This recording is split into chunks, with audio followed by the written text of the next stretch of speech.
The Dragons teach us that if we want to climb high, we must do it against the wind.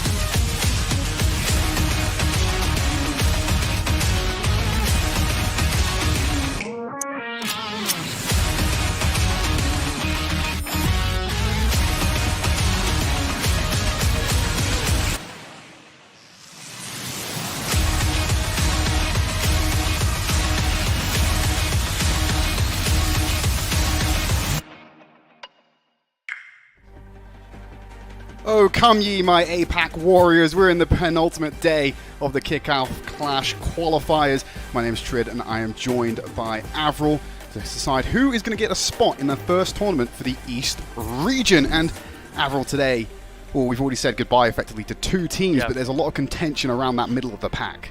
Also, I just realized, I think you're like slightly more dressed for the Hangzhou Spark. I'm slightly more dressed for the Guangzhou Charge. We've made our divides here. I think your team is probably slightly stronger, but that's besides the point. Yeah, this is kind of like final chance for a lot of teams to make it into the Kickoff Clash, right? A couple of teams, I believe, might even already be eliminated. We'll actually take a look at the standings and get a bit of a feel for where all of our teams currently are. Seoul Dynasty leading the pack 4-1. The only team they've lost to is Hangzhou Spark, and that was their opening game, but otherwise they've been dominant across the board. I think they are our most consistent team currently, and it's not Shanghai. Shanghai have won a bunch of map 5s. They currently get a map difference of 0, despite being on the same scoreline as Hangzhou Spark. The Fusion, who started out really strong in week 1, didn't do quite well so far in this week. Still have an opportunity to bring it back, and they're going to need to, because it's between them and the Chengdu Hunters to decide who makes it into the top 4 to go to the Kickoff Clash. I believe only one of them will. Spark, Dragon, Soul most likely are in. Charge and Valiant probably out at this stage. And that first week result between Spark and Dynasty might actually open the doors for Spark to secure first place seeding going into the Kickoff Clash, and a win here today against the Charge, a 3-0 even, would definitely set them up nicely for that. But there's your starting roster for today: Shy, Alpha Yi, Gushwei, Irony, and Super Rich. A team that started off with a couple of rookies coming from Billy Bitty Gaming Club, but they have already made a name for themselves in the East region. They certainly have, and I think they are firmly, we did see in the standings as well, and I think the standings kind of accurately reflects who I think are the best teams in the region currently, which are Seoul and the Hangzhou Spark. They are my number 1 and number 2. And Spark, they could actually even finish above the Seoul Dynasty as well, because they've still got more games to play. Seoul are 1 game ahead of them. Spark could very well go up 4-1 today, and maybe even 5-1. Seoul could still lose to Shanghai. There's a real shot that the Hangzhou Spark could be our number 1 seed going into the Kickoff Clash if they can secure their next 2 games. We'll see how they do today against the Charge. I think you were calling it to the JoJo Derby, the JoJo Varsity match or something when we were warming up. The Guangzhou Charge. I don't know. You've heard it into the Joe Showdown. Yeah, welcome to the Jodown. Yes. I was going to wait till we get. What is a JoJo Derby? You're going to have to educate me on that one. I'm not from the land of the UK, but. The Guangzhou Charge, as they come in with their standard lineup. Krong notably starting in as the tank, and the main difference here that you'll notice is that we did see Gushwei on that starting lineup for the Hangzhou Spark. So both teams have kind of taken a different approach to our opening map here on Control, where, Charge want to be playing that Zarya type composition, and the Spark rather, they're going to be looking over towards more of a Winston type beat. So that's going to be already quite a bit of a difference as we get started in terms of how these teams are going to approach map 1. You've already kind of given us a little bit of a spoiler as well. You revealed what? Oh yeah, we're going to Control. It's Control week anyway, I guess. The first map that we're going to be going to. Huh? Which Control map? Oh, that's actually a good point. You didn't actually reveal that one. I'm sure we'll get the nudge in a second, but I'm pretty sure that we're kicking off with...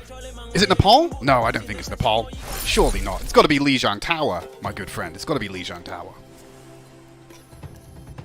What's the other assault? What's the other Control maps we don't have? We have Oasis, Lijiang, and Ilios. Really, I've only seen those. Oh, Ilios. We don't have Nepal. I swear there's another one we don't have, but my memory is just poor right now. But can you believe?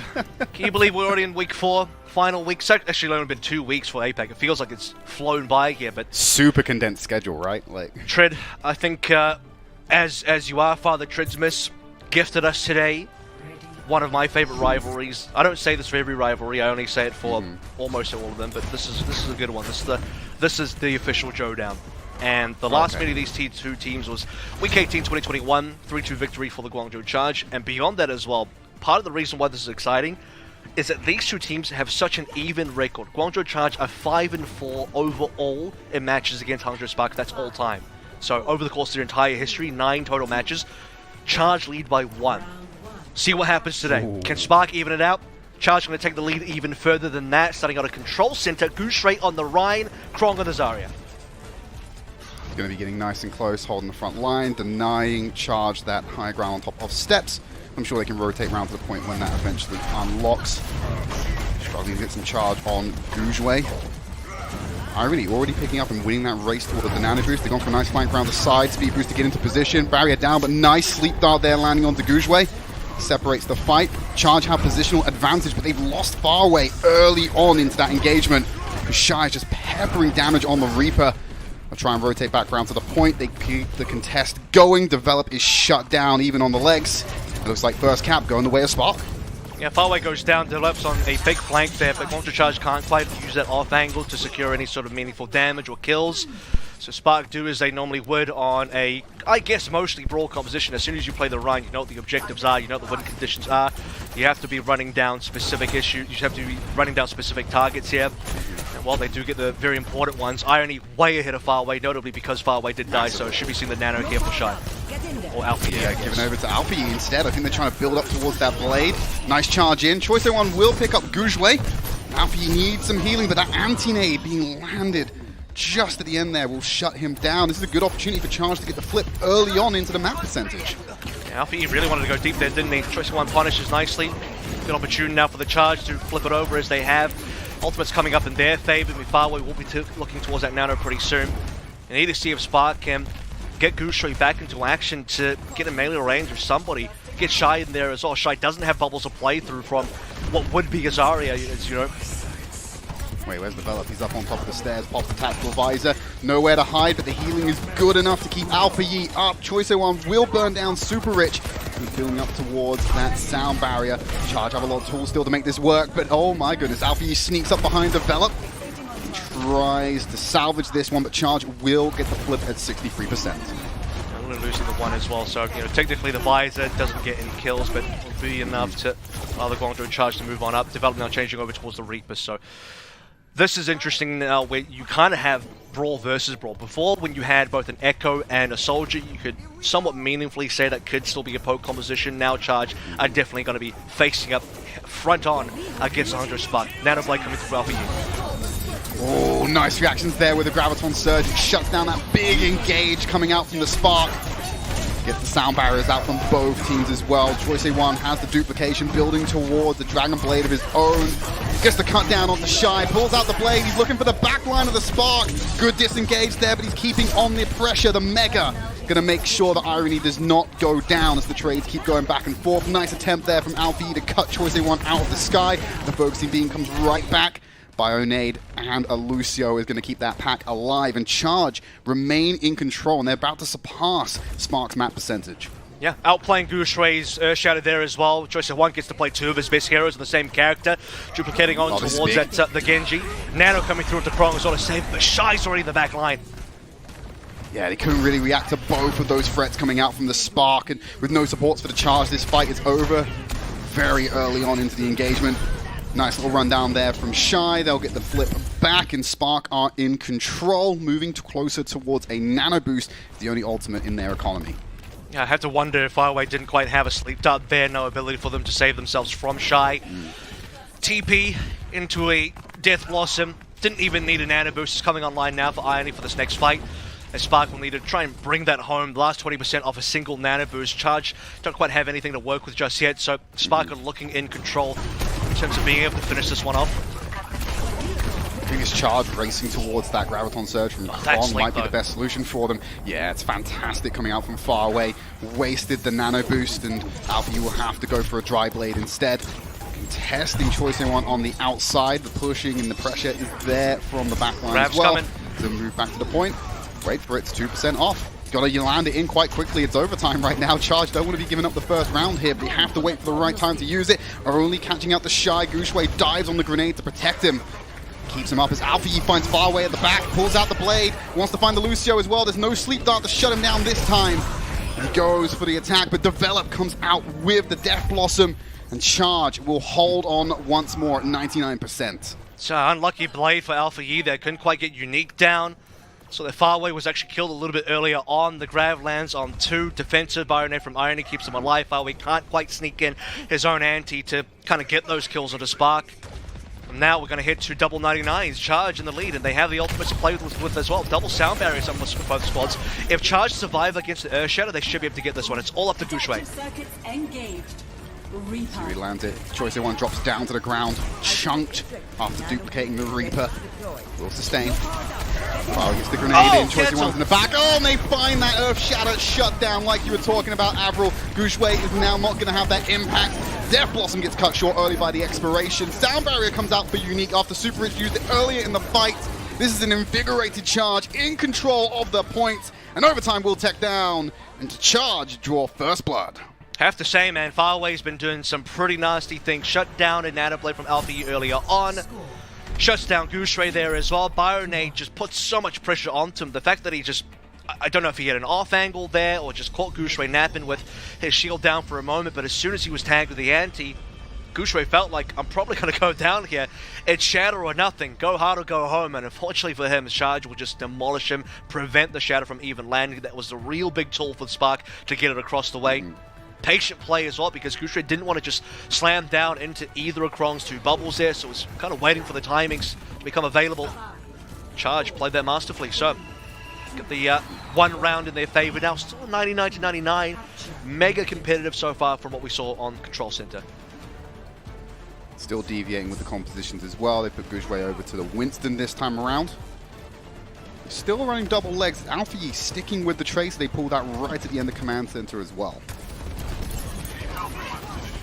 So no Genji for this particular round. That'll be the big difference for Alpha Yi. Developed already down and low. Shy combining with Super Rich for that one. Can't linger on that bridge. Super Rich is on the hunt right now, going for the environmentals. First cap definitely over to the Spark. Nothing much else they can do about that one. Unique. They actually jumped onto the Mercy here, so there's good pocket options there with the team. They by the way, it on either developer choice they want. Well, the interesting thing about watching teams like this play on Gardens is typically Spark have played the Alpha Yi Pharah, and you know, they're not going to play the Pharah this time. They believe that Charge probably will counter them as they have. Choice A1 at Unique, their read is to play the Echo and Mercy combo. Perhaps even assuming that there was going to be a Pharah coming on through. Opening kill comes out, developed once again, but it is traded back. Good answer there from the Charge. Still need to aggress and find a way onto the point. Shy at point blank range, guns Unique down in the street. There's not much else he can do right now. Choice A1 under pressure. The jump from Guangzhou is the thing that finishes him off. Charge can't find their foot even to touch the point at this rate, Avril. At this point as well, when you look at the Charge's composition, once Unique uses Valkyrie, Brick could even be really good here just to stop Alpha Yi and Guangzhou from getting those dives in. You can still, you know, armor pack or heal pack Choice A1 from a distance. They need something to work with. Alpha Yi's on the hunt. Easy stick. Beautiful. Beautiful stuff from Alpha Yi. They never saw it coming, and he's able to gun down all the retreating members. This is domination from the damage lineup of Spark. Easily done. It is a 3 ultimate investment though, so you know, Hangzhou Spark dropping in 60% of their total ultimates, with 1 coming online. Super Rich not quite there just yet. Guangzhou Charge now, they have the power within their hands. Nano and more Unique opted to stay on the Mercy, so no changes for now. So they're going to move through towards White Room. And White Room would be pretty good for a grab play, but Krong is still quite a fair way off from that, which really tells you that Krong's just kind of struggled to find any damage so far in this round. Yeah, I was going to point that out. This map might be over before he even has the opportunity to drop it. Nanoboo's given over to developers, holding the tactical visor. 16 HP, they're on the hunt. Nice pocket coming in from Unique to sustain them. As the Helix rocket to take out Alpha Yi in white, as they're now sat on the point. Bubble given over. There's the tac visor. Shy just has to dip out of there with the legs. Nice retake from the Charge. They'll get the flip. Just now they need to go for the assault against 99%. And the important thing to note there was that Super Rich didn't quite have the sound barrier. He's only just got it now. Was on 99% just previously. Shy with the reset into his own Helix Rockets and Spark. Okay, they only need the one and done here, so they're waiting for potential combo. Shy at nearly the 50%. Nano's already there. If they want to play this one dry, they can just go to Nano Gushui and hope for the best with the sound barrier if they require it. They assume that Krong does have a grab here, so I don't think Super Rich will use sound barrier until he sees the grab. Well, there's that nano boost given over to Shy as Bourgeois takes a nap. Sprinting into the back line. Gun down onto Farway. Duplication with Choice A1 goes to Tracer. Krong gets that grab out finally. As Choice A1 goes for the spray down with the Tracer Pulse Pistols. Unique brings Farway back into the fight. Gives them a pocket to make sure they stay alive during the aggression. Bourgeois caught napping once more, but Choice A1's going to catch one of his own. He will come out of the duplication. Those iframes keeping him alive. Farway gets taken out, and oh my god, this is not going to be good as the flip comes in. Who's left up on the charge to try and contest this one? They're going to have to sprint back from respawns. I don't even think it'll be Krong coming on first. It's just Krong so far, but he's a solo tank. Once the power block is gone, this should be the cap. Guangzhou Charge, I don't think they'll be able to do it with no tank available. They got no ultimates. Develop will be next to touch, and the Visor should finish this one off. Yeah, who's going to be brave enough to peek that with the auto aim? Choice A1 can't even get a look in. Develop just a second too late, but like you said, Avril, it was never going to be a solid push for the Charge. Tying out Lijiang Tower, we're heading over to Night Market to finish it off. Yeah, really sad state of affairs in terms of how that tank battle went, and you know, in this sort of matchup, I think it can be hard to get value on that Reaper. You would love if Alpha Yi played, I think even the Genji, but especially the Reaper into you. I mean, the Fire wouldn't be too bad. If you actually saw the Alpha Yi Fire, my guess would be that Krong would actually potentially even look towards a Diva. I know that I don't personally think Diva's great, but when the other team is playing Fire, there is an argument for it. So what you end up having is Winston versus Zarya, where Krong couldn't get any ult charge. Well, he couldn't get ult charge, and he couldn't get energy charge either. As Guangzhou Charge really struggled to get too much done until the 99% mark, where they inevitably got their ultimates. I spoke about that Farah. Alpha Yi, he thought, you thought he might bring it out in the Gardens. No, it's going to be Night Market instead. Choice ready though. They got the Echo Unique Mercy combo versus the Alpha Yi and Super Rich Pharmacy combo. Yeah, they knew this was coming. They had a preview of what Charge were prepared to play against this on Gardens, but they're still feeling confident enough to bring it out on Night Market. Already getting peppered away from Choice A1 in the distance. Krong's winning out that tank battle this time, finding Guzhui. Hopefully we'll beat him in the race and get those grabs online much sooner into the map before it becomes such a dire situation for them. I think this is, it's interesting from Charge. They probably were thinking about just playing this pocketed Echo anyway, because Alpha Yi hasn't shown his willingness to play Fire on Night Market just yet. So far, it's only been the Garden, so there's a little bit new coming on through. Alpha Yi is struggling to flying targets at the moment, as he's spending a lot of time, I think, just shooting Choice One. Only now is he going for more ground-based targets, and we've traded tanks over. Krong gets res, but Farway goes down. Yeah, not going to have that in their disposal to bring Farway back onto the map. Charge did get the cap off the back of that first fight, and now the contestants in the Spark. Nice direct there coming out from Alpha Yi. Should be able to finish off the Mercy quite easily. Misses the melee, just chasing down this lone Mercy, who's going to have to reset anyway, because this is not a winnable fight for them. Spark get the flip at 23%. And actually kind of missing Unique a little bit there and slowing down the way you kill him, staggers him slightly, so, you'll take those. A minor victory of a few seconds.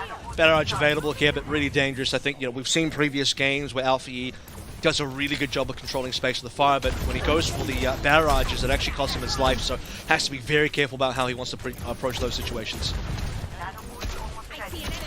And they'll probably nano him as well. Yeah, should be the safest bet for them. Nice direct, bubble protected. Here's the nano. Uses the concussive blast to clear some space. Misses it on Choice A1 to get the finish there. So nano boost given over, but no kills confirmed. While this is all going on, Uniques have to dip down to find Develop. The bubble given over. Alfie doesn't have enough healing. He gets taken out by the Echo. Super Rich able to get a fast res off though to keep the status quo. I'm pretty sure it's meant to be a one-shot rocket if you're on blue beam plus nano, but it's possible that Super Rich was actually on yellow beam there, so no one-shot direct to come on through. Develop though. Yeah, he's got the damage from shot. There it is. That barrage shut down straight away. Staring down the bullet or the barrel of a Develop with a tactical visor just coming off the back end of that one. Sure, he's got a visor. Never going to work out well for you. God, yeah, but that fight was already won. It's nice of him to pick it up at the end. It's funny though to see the double visors. I'll give you that. Everyone gets style points. Style points. 4 ultimates burnt from the Guangzhou Charge. Expensive way to win a fight. Still roughly 30% down compared to where Spark are. They only have the primal to work through, but It'll be Primal versus Grab pretty soon, and you know, I've mentioned plenty of times, expectation for these Grabs is probably just solo here, and if you solo Gushra, he will Primal as a defense. So Gushra should probably even hold for that. Decent combo from Choice One, that's beautiful stuff. Beautifully done. And Choice One gets the camp on the corpse to shut down Super Rich as well. Spark had an opportunity to take it back. They've already lost it just as fast as they earned it, and Charge are keeping this map competitive. I mean, this is so important for Charge because now they can actually get that grab underway. If you are Krong, I think, you know, you're even looking for a long-range solo onto Irony. That would actually probably be a more ideal target. That or Shy, either or will work for you. There's 2 echoes in the skies that really try to do this one. Alpha Yi went for Unique, but Choice One wins the actual echo duel. So unless there's going to be a res, this doesn't really mean a lot. Looks like Super Rich is going to die anyway. Yeah, the corpse went off the edge of the map, Pavril. I don't think they can get the res off, even if they wanted to right there. Charge have even done. Big for Charge. Yeah, they're on the cusp of being able to win this entire map and start off the series in a positive position. But Alpha Yi's gone over. Alpha Yi's still on that echo for the time being. Needs to find a way in. Krong's sitting on the grab as we're heading into this final fight territory. This is not looking good for the Spark. Yeah, Kushik was the Primal here. Went too low, does want to get beamed down. And no grab, Shy beams down Krong. Speaking of beam, Jesus. Oh, he's being pummeled in the corner as well. Far away, can't get a look in. Charge have come back. If they can get, they got a fast flip as well, Avril. Krong's going to have to sprint it with his tiny little Russian legs to get back to the point with that Graviton Surge if they have a hope of trying to win this first map. Well, who can touch? That's the bigger question for me right now. Probably ends up having to be Choi or Unique, which is not ideal. Develop has a soldier. No one can swap to a Trace, so you kind of just have to go for this. And they have 5 ultimates. So technically, in Charge, if they can stall this one, they can win because they have so many ults. They've lost Unique already. Alpha Yi gunned them out of the sky. No duplicate. Oh, and Choice One's gone down. Krong's grab. I don't even know where that went, and no one touched. Spark Well, they were all dead, gonna go ahead and snag the first map. I think they just kind of all died there. Choice One does not use duplicate at the end. Their Unique dies. Alpha Yi asserts dominance. That Choice One versus Alpha Yi aerial battle, the dogfight. Look, I know Top Gun Maverick just came out, but guys, I'm not ready for the third movie in that series just yet. Alpha Yi actually winning that final dogfight. Getting both players down. Choi, if he had duplicated, maybe we continue the fight forwards. Krong, you're right. No idea where that grab went, but you need development Choice One's extra damage put into that grab to convert that into something. I think Guangzhou were in a position to win on an economy side of things, but not in a position to win as far as the positioning, well, using that word a lot here, but as far as the map control goes, doesn't it? Because they have to go for the touch. They are not in control of the actual point itself. If they were in control of the point, I'm confident they would have taken that map away with that level of ultimates, but having to enter with that kind of composition, which is not built to go in and touch and kind of back on out, it's very difficult for the Charge, and, well, they got taken down by Alpha Yi. They did make it close though, Avril, so I've got a little bit more confidence in them for the rest of this series. We're going to go to a quick break. When we come back, map number 2 and an opportunity for Charge to hit back.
Welcome back to the Kickoff Clash qualifiers. We're in the middle of Hangzhou Spark going up against the Guangzhou Charge.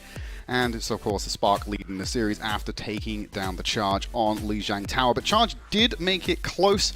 Unfortunately, they had the 5-ult fumble right at the end there on Night Market, which... only so much you can do. Yeah. It's like a fumble, but I think they were coming out of the kitchen on roller skates. Do you know what I mean? Like, they weren't set up for success there at all with the situation that they were in. So, very easy to drop your plate there, I think, in that sort of scenario. So one of those rollerblade diners. That was more than close for me. For me, that was totally winnable for the Charge. Usually there's, on your sliding scale, there's like, there's no chance there to like, yeah, like maybe 2. That was pretty close, and then, right further down, like, man, Charge actually could have won that. Like, seriously could and maybe even should have won that if certain slight things were a little bit different, if they had maybe a little bit more percentage to play through and could slowly push out with 5 ultimates. Just a bunch of maybes, ifs, buts, and could-haves, right? What I'm trying to say is, Charge, at least based off one map, look like they can make this one a series that they could potentially bring back around and win. And I think based on how they play versus Seoul as well, which was a good series despite the 0-3 result, Charge is starting to slowly show that they are capable, more than capable, than what their scoreline on the standings would show. And that's important for this team. Now they just need to convert that into an actual win. Yeah, getting a win here will be big. It won't change. Unfortunately, it doesn't change the outcome of them qualifying for the main event of the Kickoff Clash. But ending the qualifiers, at least on a high, will set them up nicely when we move into the next tournament cycle. But you win the showdown. That's important, right? You win the showdown, and that's what counts. Exactly. Hang on a minute. If they win the showdown, you gave us a nice little recap of the score. Would that mean that they are now 6-4 all time? They would be. They'd be further ahead in the showdown. And I think it's a similar thing with the spaghetti ball between Seoul and Philly, where Seoul are now 6-4 instead of 5-4. So very similar records between these teams, and it's kind of what we're talking about, right? Very close records. Teams that produce good games usually, and famously enough, these two teams, the last game of the regular season last year was between the Spark and the Charge. And I think Charge actually won that one. We got that stat line, didn't we? 3-2. It was a very interesting game back then. So the last time these two faced, right at the bottom end of the last season, Spark coming down with, not the best showing, and Charge really charging up, but it was just too late, right? Because the season ended. So we don't want that storyline again. We want Charge in a position where they can actually get some good results, develop on towards the Widowmaker. We know that's probably his one of, if not his best hero. He will be up against Shy with Goose Ray back onto the Rhine. Yeah, just playing the cheeky little Widow duels right now, checking all the angles, keeping an eye out for the jump shots, but also eyes in the skies against Choi Zae-won, who is sitting on that Echo. Krong very low, took a body shot there from Shy, I believe, who's climbing up in the percentage. They got a brawl. Charge losing space. Yeah, they've just given up so much of this one. I think this is the first time they've actually contested it, and this is why it was so difficult to do that. Alfie runs in with the mate wall, and Krong is just cut off from all reinforcements. How do you even go about brawling against that one? So here's the problem now, Trid, is look at these compositions, look at Krong's hero pool. If we have decided that Zarya is just weaker than Ryan, and I do think Ryan is an advantage in this matchup, but if we have decided that Krong simply cannot brawl into Spark, based on Spark playing what is essentially just a full brawl carry, and Alfie, he's bullying people in spawn, he's going straight and kissing those doors, triple kill already. If they can't win this, if Charge can't straight up brawl into Spark, you might as well call the map over. Let's just send us straight to map 3, because Charge need to find an answer to this so far, and their answer ends up being some poke with Hangzhou, develop, choice of one with some dive pressure. It's the Shimada Bros combo. Unique on a Brig will help Krong in the front lines a lot, but is it enough to get past Alfie on a Mei with Irony supporting on a back? And he's got a window.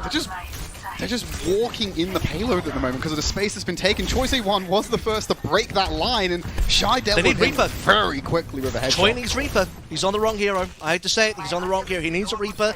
Develop should even consider his own Mei. I mean, if they're trying to brawl, they got to brawl properly. Otherwise, go Sigma, go something else where you actually got to play for poke. Right now, this composition for Charge is not in a position to beat Spark, especially not when they have all these ultimates. Not only do they have the window, they've had that for a while now. They got Blizzard coming up, they have Shatter. Everything going the way of the Hangzhou Spark. They just cut off the reinforcements again. Choi Zae-won breaks the line, but he's by himself. Nanabu's given over to Krong, about to get that Graviton Surge online. Shattered out of it, I think. Doesn't get it offline. And there's the Blizzard that locks it all down. How are they supposed to contest against this one now? They've got no tank. Wow. They constantly get their avenues shut down, and they're being dismantled by the Spark. I think that one was a clear, let's say, ultimate diff. So we'll give that one to the Spark on the notion of, all right, they had all the ultimates, Charge and nothing. They still have just now, by the way, gotten, I think, their first ultimate. That is, no, I lied. They had a Nano previous, so this will be their second ultimate. This is Krong's Grav. But what can you do with this Grav? You have the Lamp to get past. Maywall's going to block LOS when you grab as well. Very difficult to destroy Lamp through that. So I don't know about this one, Krong. I don't know about this one, Krong. We're going to pop that Graviton Surge down. Yeah, but they're all behind it. Oh, that's a bit of a wrong direction to look, Goosh, where you kind of left your support line out to die, and Charge will take this back and finally be able to wrest control of the payload. But they've given up so much already, Avril. So much of the map is already gone. They want to fight, though. That's really important because now they get to set up. They reset the Spark for the first time this entire attack. And importantly, like I said, it's the Maywall that I think will do the biggest job of blocking out damage from that grab. Krong notifies, he sees that the Maywall's down, he goes for the grab, and they can actually go the Lamp. That's huge. Yeah, he'll use the right click to get himself back up onto that high ground to contest. You need to pop the rally, but no one's stopping Shy, who's just walking this one in. Someone has to go and contest him. He's developed to be sent over there to go for the 1v1. But while this is going on, Choice A1 goes for the cut down. Ultimates are coming out, fights are being won. This is more like it. Charges. Choice A1 finds a free K, but it is deterred from going after that May. Shy trying to be annoying on the Tracer just to pull attention backwards, but it does say that Spark aren't kind of fully focused on the front-to-back type of fights anymore, and you know the Widow does, in my opinion, count for a front-to-back because she's usually playing way behind her own team. So now Shy will be moving over towards the Soldier instead. You'll notice that Spark didn't really have much to play with there. They had the window, but that gets instantly countered by Choice One. Good Dragon Strike there, splits the fight. Blizzard's isolates Goosh Wave, gets that Shatter down. I think he finds Krong and Unique. That Nano Boost definitely went a long way to keeping Krong online, who's about to get that Graviton Surge back. Yeah, how is he's just been able to get lived and he's just able to survive, gets pocketed there by Farway, keep him in that fight, and Spark are backing out once more, and that was an expensive fight for them as well, Avril. It was basically a solo Blizzard just for Krong, but you have to remember, in Overwatch 2, the tanks have a passive which reduces CC efficiency, so Krong's just like, I'm just going to walk out of the Blizzard, I guess. Grav comes through, Charge of the kills here, and this should be a big feed. They'll be able to get a lot of ultimate charge off this. Yeah, they're just farming them for ult charge. This is a stark contrast to what we saw in the first two stages of Circuit Royale. Charge are now the ones looking incredibly dominant. Now they'll be able to find their footing and reset everything. Trent, the difference here is that one fight win that they got on the pool side, super important because it resets momentum. It gives Charge some ultimates to play through, and now they get to snowball their ultimates. Spark are the ones changed up their composition. Now, the other thing that's important about them removing the momentum from the Spark is that they have developed playing the sniper, so they get to set up on high ground, have some really efficient poke, and as long as Krong doesn't just get run over by Goose Ray, they're okay. I think Spark probably changed off a little early, but they've lost confidence in the Ryan composition at this stage, so they've got to play full dive. Find their targets. Lots of avenues to play around up in the high ground here. Staring down on the payload. Played at distance for the time being. Farway has got that nano when things do get kicked off. Fire nade thrown in. I don't think that... Oh, it's thanks to Gouget and Super Wit. Rich doesn't find the sleep dart. Nano boost given over to Krong, who seems to be the focus point of all that damage boosting. Shy and the rest of the team's forced to retreat. They're being cut down as they're trying to lead. Charge. Fight after fight after fight. They are taking Spark to town right now. Yeah, they've completely 180'd this one. It looked like it could have been over in the first two points, considering Charge didn't even take a fight on A. They just kept backing it out, kept backing it out, kept backing it out. Literal free count from the Spark. Didn't see too much difference on B. To be fair, Spark won that off of a massive ultimate advantage. Now the ultimate's still very much in the favor of the Charge. Just have to break this bubble, then the nade can come on in. Or I guess Goose Ray can die. Goose Ray just dies, unfortunately. Nice right click there, assisting the kills. Final attempt for Spark. You know, they've tried to get a couple of ultimates out of the Charge. It just leaves both the Shimada brother ultimates basically to play with in that next fight. Well, you know, that nano boost from Irony could be a good tool for Goushway, though. The crazy thing is, not only have we 180'd in terms of who's winning, but we've 180'd in styles as well, because Charge are now the one with the superior brawl style for this part of the map, and they're basically, you know, in the main choke. Choi's got another blade, he's just cut people up. Yeah, hard to escape. Doesn't matter how fast you run if you're locked in a tiny Overwatch room with Choice A1's blade. 30 seconds remaining. Fast reset for the Spark, that's what they need, because they're going to have to do this in overtime at this rate, Avril. Yeah, well, they have ultimates finally coming in. Could be a Nano Blade here. Gushue has tools to play with as well. Alpha usually needs a little bit of damage. Oh, he's not even going to get the blade online at this rate. He's so low in HP. 20 HP gets the healing. Goes in with the blade afterwards, but that health pressure shut down the blade. He just couldn't go in without getting some sustain first, and Choice A1's easily there for the pickup. Charge have done enough. They've just shut down Spark after just being beaten around for the first couple of stages of this map. Well, I think this is a pretty difficult map to finish anyway, just because of the high ground, low ground type of geometry that you do see in the casino phase for C. But, you know, I kind of have to touch up a little bit more on what happened towards that BC transfer, you know, kind of going from B to C there, because it did look like Guangzhou were on the wrong composition. If you do want to try and brawl Spark in this, I don't know, you are playing Azari at the end of the day, so it's kind of, you're on the one of the brawl tanks, as it were. You kind of need to be going something like a May Reaper to try and play up against what Spark were doing on their May. A May Reaper would overpower just a May plus a Ryan.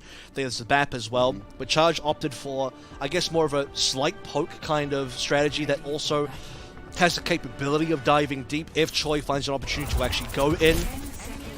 Take a look at the final moments here as well from Farway's POV. That'll just be Goose Ray sleeping on the job there. But again, for me, it really comes down to that pivotal fight in the pool section of C, where Krong got the exact grab he needed to. Spark could not trade effectively. And then after that, they were in the spin cycle of the Guangzhou Charge, because you see Charge finally get ultimates online. Importantly, they were at an ultimate deficit for so long.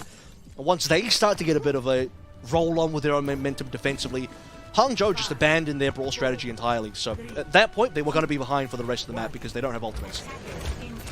Well, they're bringing that same comp this time for the defense at point A. The May and the Widowmaker combo for Alpha Yi and Shy. Let's see if they stick confidence with this one, and this comp works just as well on the defense as it does offense. This time Charge have a little bit more aggression in their pocket. They're bringing up the Hangzhou and the Echo to play with to try and break through this defense. And the Hangzhou will struggle a little bit against Shy's Widowmaker here. I think it would still be more preferable for Develop to be on that to Widowmaker to start with, unless he believes it's too hard to shoot through Goose Ray's shield. That could be possibly the reason why he wants to play this, just for that extra shield break. I said he'd struggle, but I guess you could just snipe Shy from across the map. That works. Well done. Yeah, that also works. They've cracked the Spark defense already with a great shot coming in from Develop, and they're just boxing Spark into the tiny Overwatch room. They go out the back door, but they've split off this squad. Bit of a stagger to be done, and they're away from the payload as well, so they can try and farm this a little bit longer. The Super Rich sprints his way back in to the loving laser beam of Choice A1. That's literally 5 kills for no deaths for the Guangzhou Charge, and all off the back of Develop, opening things up on Shy, breaking shield the Goose Ray, collecting a second kill. The unfortunate thing about Spark's composition is they can't disengage very effectively from their range, so they had to go in. What I'm disappointed about from the Spark is you have what I would consider this way superior composition in terms of actually brawling. You got to go in. You actually have to go in, speed boost in, get Goose Ray in there as well. Use a May. Well, there you go. You caught Krong, possibly. Just need to finish Krong off, please. There you go, Alpha Yi actually gets him this time. No escaping. Valiant effort there from Gushue to catch the Flying Mercy, but will not be able to do so with the pin. Develop finds Shy once more. Charge might be able to turn this one around. They've taken out the Immortality Field. Dragon Strike cuts through as well. Gushue has to get out of there. Most Ricky Tick do have control of the payload.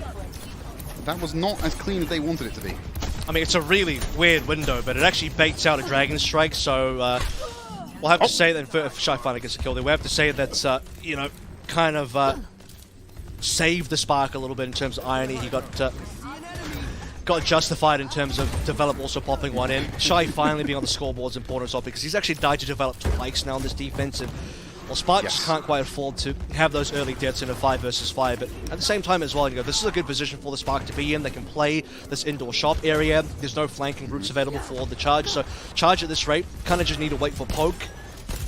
They can play ultimates. They're having to play into a shadow pretty soon. This Blizzard will be really nasty to play into because Charge have to go for payload, and that's going to be the best place to put Blizzard. Okay, there's another Ryan on the field now. Choice A1's go for the duplication. Already lost that clone. I think he only got about 2% ult charge there as well. But Alpha Yi will find Develop. And Guangzhou Charge are on the back foot once more. If it's not Shy getting a pick onto Choice A1 before the fight even begins, it's an Alpha Yi just with a cheeky right click on the Icicle. And they've got the Blizzard to play with now and the Earth Shatter. Spark can stall this out for the minute.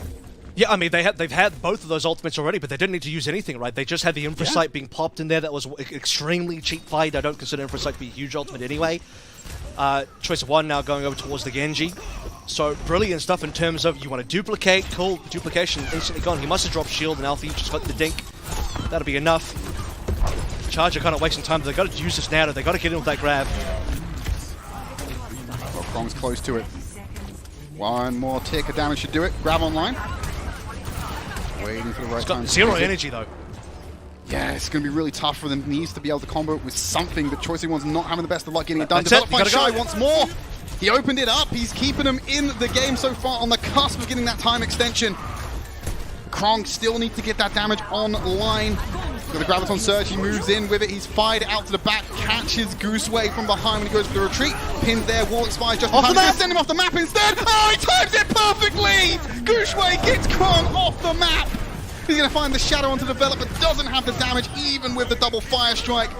Guangzhou Spark have done enough to shut down the charge, they will not get an extension, and point A was the difference maker for both of these teams. Spark go to match point. Certainly is. I mean, wow. And this is what I wanted to see Hangzhou Spark keep doing on that C offense as well. Believe in the Rhine. Believe that this is a composition that can carry you through for the rest of the game. But they lost confidence, went to the Winston, didn't work out. Yeah, they defend perfectly. Charge don't get to really force ultimates out at all. So you have a situation where you get the final fight. Blizzard has maximum value at that stage. Another interesting interaction was you saw that Arnie popped down the window from his back, but there was no Dragon Strike because I believe Develop must have been 1 or 2% off. I saw him at 99% while the window was running, and at the perfect time when you would expect the Charge to actually make an aggressive play and walk into the grab, they couldn't because they were very much respecting the window. They did not want to walk into the window. They had no counter to the window, and that allowed the Spark to come back in and reclaim space and eventually win with Blizzard, Earth Shatter, Sound Barrier, everything that they had kept in their pocket. Spark are in a dominant position. They are leading the series and they are at match point. When we go to the break, we'll be coming back. Midtown's going to be where we could settle it all.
Welcome back to the Kickoff Clash qualifiers. It's the Spark versus the Charge, and Spark are at match point as we head into our third and potentially final map, Avril.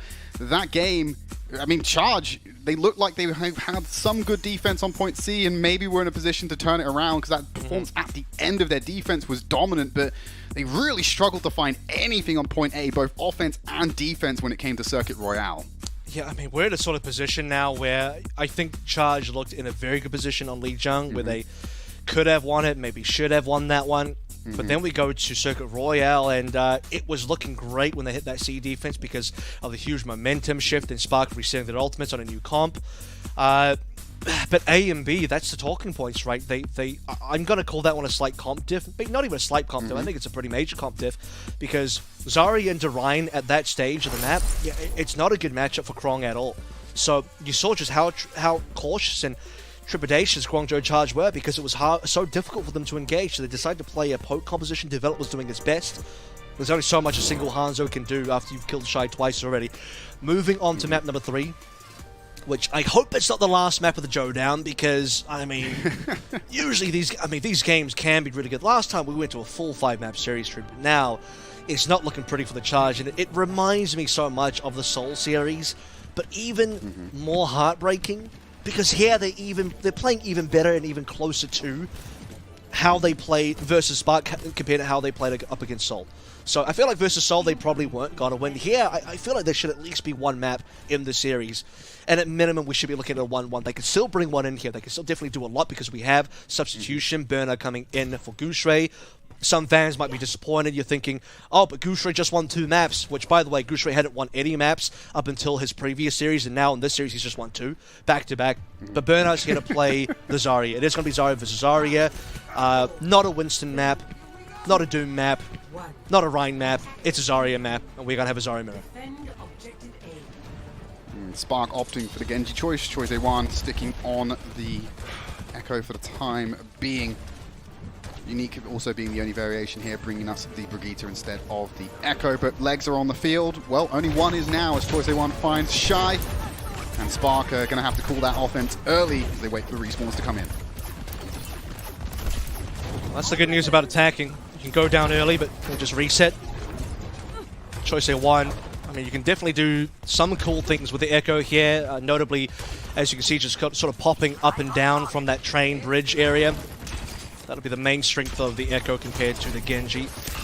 The Spark have taken Fire Station now, with Alfie definitely on that flank, so they can sort of use this positioning to start. They can either try and collapse high ground, or I guess just make their way towards the actual point itself. Keeping Shy alive is huge here. Yeah, life-saving bubble there, as they're now claiming squatters' rights on the Fire Station. Bernard's found Krong. That's not good for the Charge at all. You're missing your Zarya, and you have a reset of the energy as well. Choice A1 descends from the heavens, finds Shy, can't get the focusing beam as Alfie comes in clutch to take down the Echo. And surely that's going to be the majority of point A, at least going over to the Spark. I mean, when you have a tank just dying with no trade, that's going to be it. No idea how Burner got the kill into Krong. Sadly, we not going to be able to find out what happened there, but that's a huge diff. That's a massive diff. So it's 5 versus 4 with bubbles up for the Spark. No tank, no bubbles for the Charge. Krong already being taken down to halfway, but because he's low, because Guangzhou Charge have taken more damage, Farway has the first nano, so they should probably look to use this nano very soon. Krong got taken even lower there right at the end, Avril. He's sitting on life support right there until he got some assistance from his backline. They need to nano. They're waiting too long. Yeah, they're giving over too much ultimate charge over the Shy as well. He got so much free damage. And it's not even that being the deciding factor in this fight, because Albie and Super Rich went and found Develop and Unique, and Krong just gets taken down there because there's just no support. This feels like Circuit Royale all over again. You know, the lack of initiation, the lack of clean, clear decision-making, quick decision-making from the Guangzhou Charge. Spark are in control. They're constantly in the driver's seat. They've got their hands firmly on that wheel of the fire truck going down into the underpass now. And Charge, they're falling asleep behind the wheel. How is Iron the first one to use Nano? I have no idea here, but Alfie is just given free reign. They're mechanic testing Avril. They're just testing the speed of the payload right now. There is no one stopping them from moving this. Farway had a 30 to 40% nano advantage on Irony, and Charge did nothing with that. And now they're about to cap Spark that I'm talking about here. Krong's still waiting for first grab. He's not that far off from Bernard, but essentially we've had a non-factor A, we've had a non-factor B. There was one good fight on A, where Charge, well, I say good fight, it's a good fight for Spark. Charge didn't really do too much there. Another, not really a fight on B, is it? It's just kind of Charge getting rocked over. This is almost a complete parallel to Circuit. It's the exact same thing, but on Circuit, Guangzhou Charge did defend C. They're going to have to do that again. Krong's in a position to have that Graviton Surge again, though, Avril. So the miracle can repeat itself. Have Spark learn to avoid that all-important ultimate when it comes down to these Why next do I fights. feel like Bernard goes first? Why do I feel like that? Because they've taken the initiation. But he can't go first right now. He's under a lot of pressure after getting dinked. The Krong finds Shy. Doesn't have to use the grab just yet to get that done. Alpha Yi struggling to deflect all the damage coming his way. Still keeping the pressure on Develop and trying to lock down that Hang on, Widowmaker, Charge not of a allowing him to open up the 5v4, sights. and they haven't successfully pushed yet. Here we go, finally they're doing something. Okay, there you go. But very slowly they're doing something, though. They've just taken out Alpha Yi, but it doesn't feel like Still it's been have a that 5v4. crescendo yet. Still They have the have a advantage, but like I 5v4. said, they're not really doing anything with it. No, they're not. They have about 4 ultimates now. So the way this should go is they've lost 2.5-ish fights in a row. They have ultimate advantage because they haven't spent just yet. Spark have spent, which means it's Charge's turn to spend and win, but they haven't done that yet. They haven't actually reset the Spark, despite getting 2 kills. Yep. Because Spark have had enough time to get the reinforcements back into the fight. Yeah, Bernard's just going to have to build up his charge. He's not got anything right now. Try and contest Krong with those right clicks. Irony's on his Playing around second terrain nano. beautifully. Farway hasn't used his first one. Are you okay, Avril? I feel like you're molding a little bit here. I'm wearing the Charge colors, and we're losing! I should have worn that pink sweater that you have on. Let's swap next time. Yeah, that's fine. I'll send it over to you. But there's that Graviton Surge we were looking for. Just finds Bernard. Certainly not as impactful as it was on Circuit Royale. Not going to be the game changer as Krong also on the cusp of going down. Bernard leaps in with a Graviton Surge of his own. Alpha Yi in the middle of the fight. But it's the Bionade from Irony that should seal the deal here. Krong gets the Nano Boost over. Still up, but not there. Choice A1 has to duplicate to make sure they have one tank on the field. Manages to dismantle one of them before dropping down, but it's Irony going to take out the duplication. Home stretch here for the Spark. They've got 2 minutes 45 to cap, and it's Charge sprinting out the spawn room. And Spark aren't out of ultimates just yet. Here comes Shy. Alpha E's up next. They still have tools to play through. Bernard still has energy. Charge. It's time to touch. Krong's there right now, keeping the pressure on, able to keep it contested. They can't just walk it in. Forces Watch Alpha Shy Yi. away. Alpha Yi is about to get that blade online. He's harassing Unique and will get the kill to lock it in. Just wants to remove Krong from this fight as fast as possible. The bubbles will not give him invulnerability. Turns his attention to Develop. And there's the secure for the Spark. 2 minutes 13 on the clock. They will not fall victim to the Krong grab again.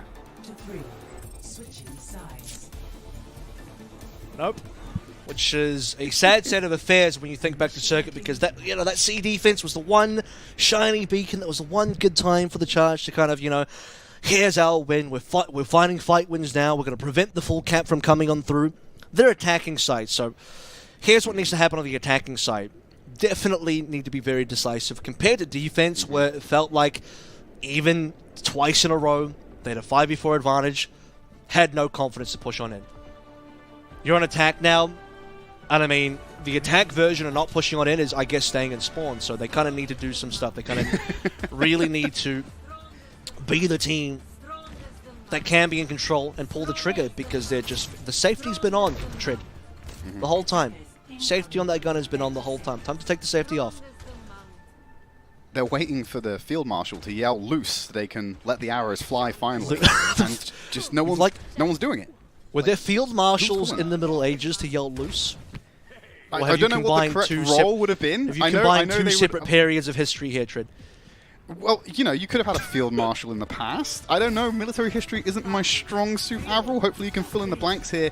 But I'd rather, actually, I want to get your opinion on this. The Alpha Yi Torb, what do you feel? Because this came out in week 1 as well. Like, Alpha Yi's Torb, what are we feeling on Midtown for this, by the way? Yep. We're Morbin Torben time. That's what it is. Ah, mighty Morbin Torben time. Oh dear. Well, I hate to say it, but if this works, it will be a sad state of affairs. But we'll see, because Shy's already down. Guangzhou, balls in your court again. 5 versus 4, and you've killed the turret. Come on, fellas. Yeah. Kick it up to second gear. Let's see it. Burner gets enough healing, and the bubble stops the onslaught from Develop. Dynamite over the top, so there will be tick damage to fight through as well. A couple of return shots, keeps the Ashe in check. Alfie's got a replacement turret down, and they're boxing him in the tiny Overwatch room. Unique can't stay out there for too long. Krong's running low as well. Where's the support for him? They have to come back for him. He will be able to be sustained up, just not in range for Alfie to be able to get around that corner. The fight is muted. Charge yet to pull the trigger, but they are getting in position for it. 1 minute gone. Thereabouts. Nano available. Safari once again, first Nano. Beautiful sub straight onto Krong. Develop might be in trouble, but Krong's at least walking up. Shy's found him. Krong's walking up. He had the Nano boost. That gave him the confidence. The field marshal says, yes, you can play Overwatch today. The Shy runs loose away. Yeah, loose. The field marshal yells loose. This is the new farm animal book you get. You know those little spinners, you pull the cord and you get noises sent at you. Krong just going to burn down Alfie. I don't think he wins this 1v1. And yeah, very staggered kills. Hopefully that bodes well for Charge. There won't be a unified defense from the Spark to try and contest this. Alrighty, and pretty cheap fight win. I appreciate that from the Charge. Single Nano to Krong. Despite Development going down, they still push as a unit. They already had a kill to work with a little bit earlier. Seems like Super Rich was to come on, and Spark are not done with this one. They just feed themselves to the grab. Yeah, great grab, Dynamite comboed on top. No one able to touch that, but they've committed themselves into an awkward position here. Bernard gets slept. Bubble comes online. Will get developed as they just charge into the animal that has been nano boosted. There's the grab online for him as well. It just burns Unique. He's got so much energy to play with, and the team is rallying behind him. And that looked very shaky for the Spark, but they are going to get control of this payload very quickly.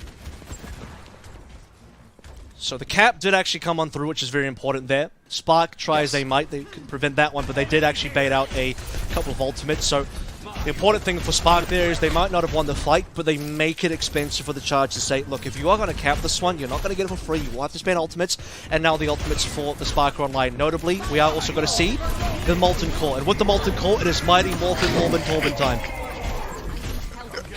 Krong is so sad right now. He used both of his bubbles and got anti-naded, and he's probably staring at this midget running at him with the Molten Core. There's not really much anything else he could do about it. Yeah, with the Morb Launcher. Krong there to attack Bernard, but it's an easy retreat for the Spark. They're not really under the pressure here until Choice A1 jumps out with the Dragon Blade. Got a bit of the rally to assist him, but he's out of range of that ultimate for now. He jumps into the fight, and here's some good clearance. Charge.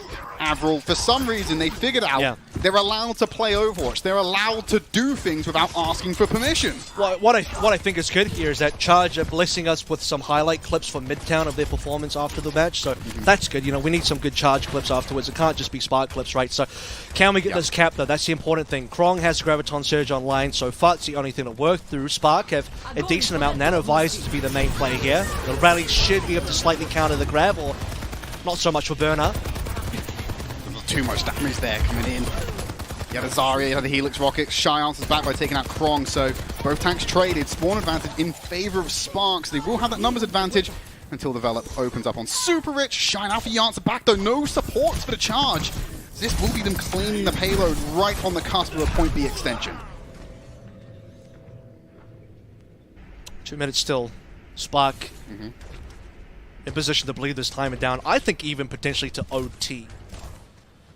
That's a scary concept for the Charge, who at this point are dry outside of the Nano Boost coming online for far away. But look, if we can get this next fight win underway for Charge and they can't win it off this Nano alone, first of all, it would be cheap. Second of all, they would actually have a reasonable time bank to work with for a potential cap. So I would say for the success of Charge's entire campaign on this map to win, this is probably one of, if not the most important fight currently. Looking towards just that Nano Boost. In fact, Develop might have the Tactical Visor online if they can get a bit of poke in before the conflict kicks off. Nano Visor, very potent combination still. It's available for them to use. So Develop in, they're committing it over. They want to go in, Tactical Visor online, doesn't find the kill. That's heart-wrenching, as now he has to go on the hunt to try and secure it. Super Rich can hold the shield for a little bit, it gets sustained. What a blunder from the Charge to allow Super Rich to escape like that. Okay, they got the Visor now. Charge, we've still got just about a minute left to go, but the ultimate's online for Spark in just a hot second. Choice was napping. He's gone for it. Choi's alive, barely. And the Visor's so gone. much tension given over. Wait, Bernard's grab. Where'd that even go? Who has he got? Develop is going to trade out both Zarias off the field again. Alpha Yi finds Develop and Unique. 45 seconds remaining. Charge will have one more attempt to get an extension, and they're running into both damage ultimates and potentially the Nano from Irony as well. So this is what I'm talking about, right? Because that one Nano faraway fight was the one time I think they had a clear advantage and just it's like a slightly better neutral. Now we're in a sort of situation where Spark have tools to use. They have positional control because they're the ones defending payload. Charge have to be the ones pushing in. Look, the high ground control's been taken away as well, which is probably an obvious thing that Spark are going to get. Nano Visor's going to be online. A single rally is not going to be good enough to defend against that. So Charge are in a really rough spot here. They have to probably deny both the Nano Visor and or a Nano Blade, depending on where the Nano goes, but they have to get past both the DPS ultimates. Right, they're going over to Alpha Yi with the Nano Blade. Develop's already been removed from the field. Choice one's going to answer back with a dry blade. He's got the rally to assist. He's found Super Rich though. It's not all over for the Charge just yet. The Sleep Dart comes in on the Choice A1, sending him napping. Helix Rockets for the burst. And now there's no damage dealers on the field for Charge. Develop switched over to the Tracer to get back. Unique's not long for this world. Far away is shortly going to fall afterwards. And the Spark will seal the deal. A 3-0 series. They are pushing for the #1 seed. They certainly are, and I think for the Hangzhou Spark as well, they're in a position where they very well could be our top seed because their next game is also versus the Fusion, where Fusion are not looking their best currently. They will play today, so maybe we'll get an update on how they are doing, but Spark are very, I think, comfortably looking at that #1 seed. They can definitely get it past Seoul because they also beat Seoul as far as a tiebreaker scenario goes. Spark are honestly looking so damn solid. I think Charge are on their way up, but just not going quickly enough. I mean, they're climbing the stairs on this massive tower, and Spark are in an elevator. It's just not a close race whatsoever. Got a bit of false hope on that first league junk. Super close. I think Charge probably could have won that one still. I'm going to go back onto that and, draw my line in the sand and kind of die on that hill. However, the next two maps in a row, not close at all. Yes, I know Charge defended C, but why does it? Doesn't even really matter, does it? Because the fight was lost on A. The game was lost on A. Spark completely demolished them on the Circuit Royale. Midtown, yeah, we got through A, we got to B, but I don't think Spark were ever out of control. I don't think the Spark were ever they never had their hands off the wheel the entire time. So, firmly in the driver's seat. Spark will take the Joe down 2022 edition 3-0. 5 apiece now in their all-time record, right, Avril? They've now Correct. tied out the Joe down scoreline. Yep. So when it comes down to the next tournament cycle and we see them going at it again, someone will be able to pull back ahead. And the way things are going right now, it seems like the Spark are going to have the edge. But like you said, Charge are on the up and up right now. We're going to take a look at the player of the match, though. Alpha Yi had a fantastic performance. Lots of highlight clips coming out here on the Genji today. But also when he was jumping onto the Echo to have an impact on the earlier maps. I mean, this is literally the game-winning play from Alpha Yi right at the end there. Completely demolishes both Unique and Choice of One, who, again, I'll remind you, didn't end up using his dupe in that particular fight. Spawn camping on the May here. Actually, pretty sick on the May. I don't really remember seeing much of Alpha Yi May because in Contenders China with Billy, they never really played May. It was mostly Dive last year, right? So this is my first time really seeing his May. Kind of good. We saw Innovation there yesterday and started getting the brain moving. And thinking could May be played somewhere. Obviously, we know May is played in the composition of Brawl, and I really appreciate that Spark showed the Brawl with the May and also the Goose Ray Ryan together because it kind of gives them this extra layer of depth to say that, hey, we're not just this one-dimensional team. We can play multiple compositions, succeed with multiple compositions, and you have to be prepared to play up against us in multiple different looks. And now, Goose Ray no longer cursed. Both him and Burner getting wins. Fantastic for them to be able to see as well. And I love the fact that this team, the Spark anyway, they managed to recruit a bunch of rookies, and Alpha Yi, I believe being one of them, is just absolutely shining so far in the first tournament cycle. We're going to go to a quick break. When we come back, we're going to take a deeper look at that game. The Overwatch League is brought to you by Upper Deck, the official trading card of the Overwatch League. And by TeamSpeak, the official voice supplier of the Overwatch League.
Welcome back. We just saw the Spark take a 3-0 victory against the Charge, and unfortunately with that being their last match of this tournament cycle and being ineligible to compete in the main event, we're going to have to say goodbye to the Charge. But it's been an interesting one for them. They came in, they had a few very close series, but they didn't really have the impact, and I think you commented on the series itself, Avril. They were starting to find their footing, but still a few things they need to work on going into the next cycle.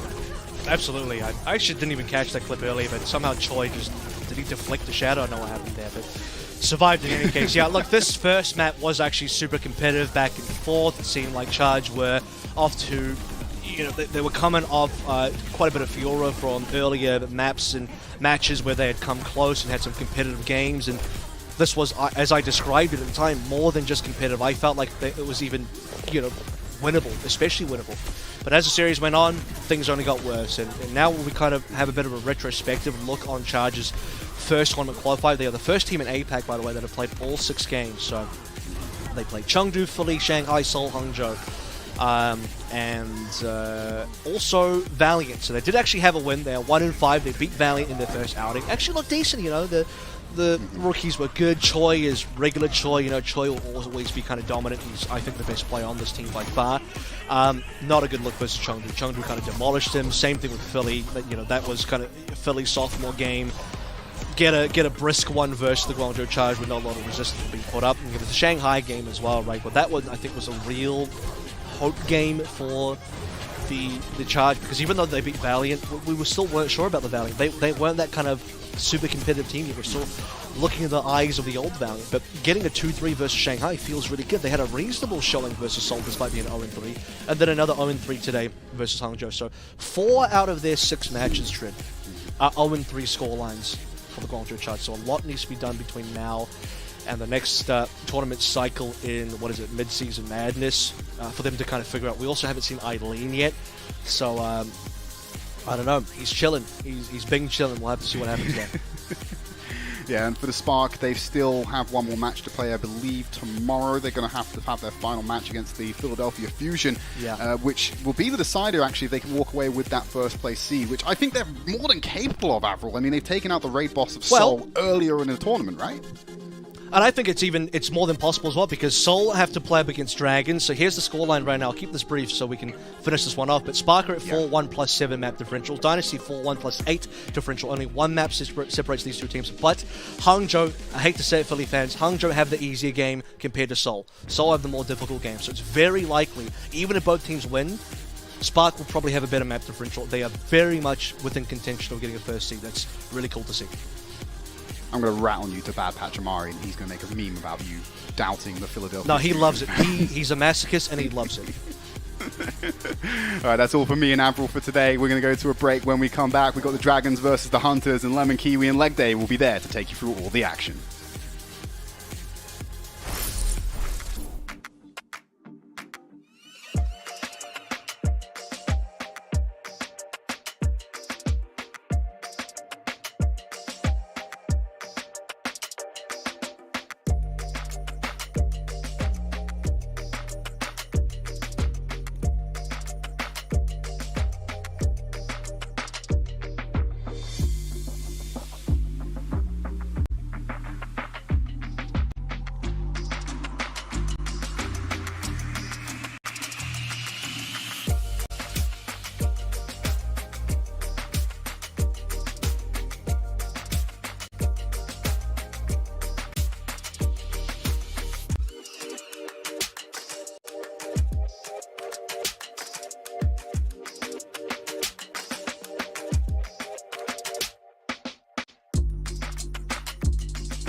welcome back from the break. It's the Double L's serving up another one. It could be a Game 5. We're kind of cursed or blessed with it, but it will be the Hunters versus the Dragons for all you animal enthusiasts out there. Yeah, it is going to be potentially a Game 5 here, Lemon. Shanghai Dragons, they either lose in 3 thus far, or they win in 5, which means that they have actually, despite a 3-1 scoreline currently, got a map differential of 0. And that means that Shanghai Dragons are not necessarily safe when it comes to getting into the kickoff clash. Of course, all of our APAC teams get to play each other. There's no difference in strength of schedule. It's all about these 4 games packed into one action-packed weekend. And it means that we really are testing the endurance of our teams over the course of this. And Shanghai have played the most maps thus far as I can remember. Well, here is your starting roster. Now, if only they could turn on their webcams. I'll forgive them, though. Yeah, the locked character that you see is the man, the legend, Who Are You, who is becoming more and more of their Genji specialist, the shinobi, the Hokage that they depend on. And he kind of swaps back and forth with Fleta whenever the Shanghai Dragons maybe want more of a proficient tracer. Again, not that Who Are You can't play it, but I'm seeing Fleta have more flexibility with filling the gaps if the map demands it. I don't know what a Hokage is, but I very much trust you, Lemon. And Fleta on the other side came in yesterday as a real difference maker up against the LA Valiant, proving to be the superior Reaper of the contest that was forced between Valiant and Dragons. And I wonder if once again they might be forced off of their more comfortable dive playstyle, where they like to move in with Fate and Who Are You kind of as a terrible twosome, and then Lip kind of plays a little bit more around for support. But Chengdu Hunters on the other side, Gaga has proven to be a tank with omniscience when it comes to all of the different off and main tanks that are available. But I think the real standout thus far has been Jinmu. Like, we all knew Leave was good, Mr. MVP. But Jinmu had some questions around his hero pool coming into Overwatch 2 and whether or not he'd be able to flex around enough in order to accommodate multiple different looks which Chengdu Hunters might have to provide. And thus far, Jinmu has been performing admirably, especially on the Genji. Yeah, the only rookie from both these teams, Daisy, stemming from Contenders China, specifically Team Chaser, who has been a top 3 team in the region, known for Zarya and the Sigma. You know, if you need it on Circuit Royale, you never know. But the overall arching narrative for both these teams, that it's a must-win series if they hope to either keep their spot in the kickoff clash, aka the Shanghai Dragons, who now sit in the 3rd place position after the Game 5 win against the LA Valiant, but you have the Chengdu Hunters, who are not in that hot seat. 5th place, remember, only top 4 go to the kickoff clash, and Chengdu Hunters need, they are down bad for a win, and it has to happen here. And the Dragons, they go the distance, so we'll see if the Hunters can meet them there.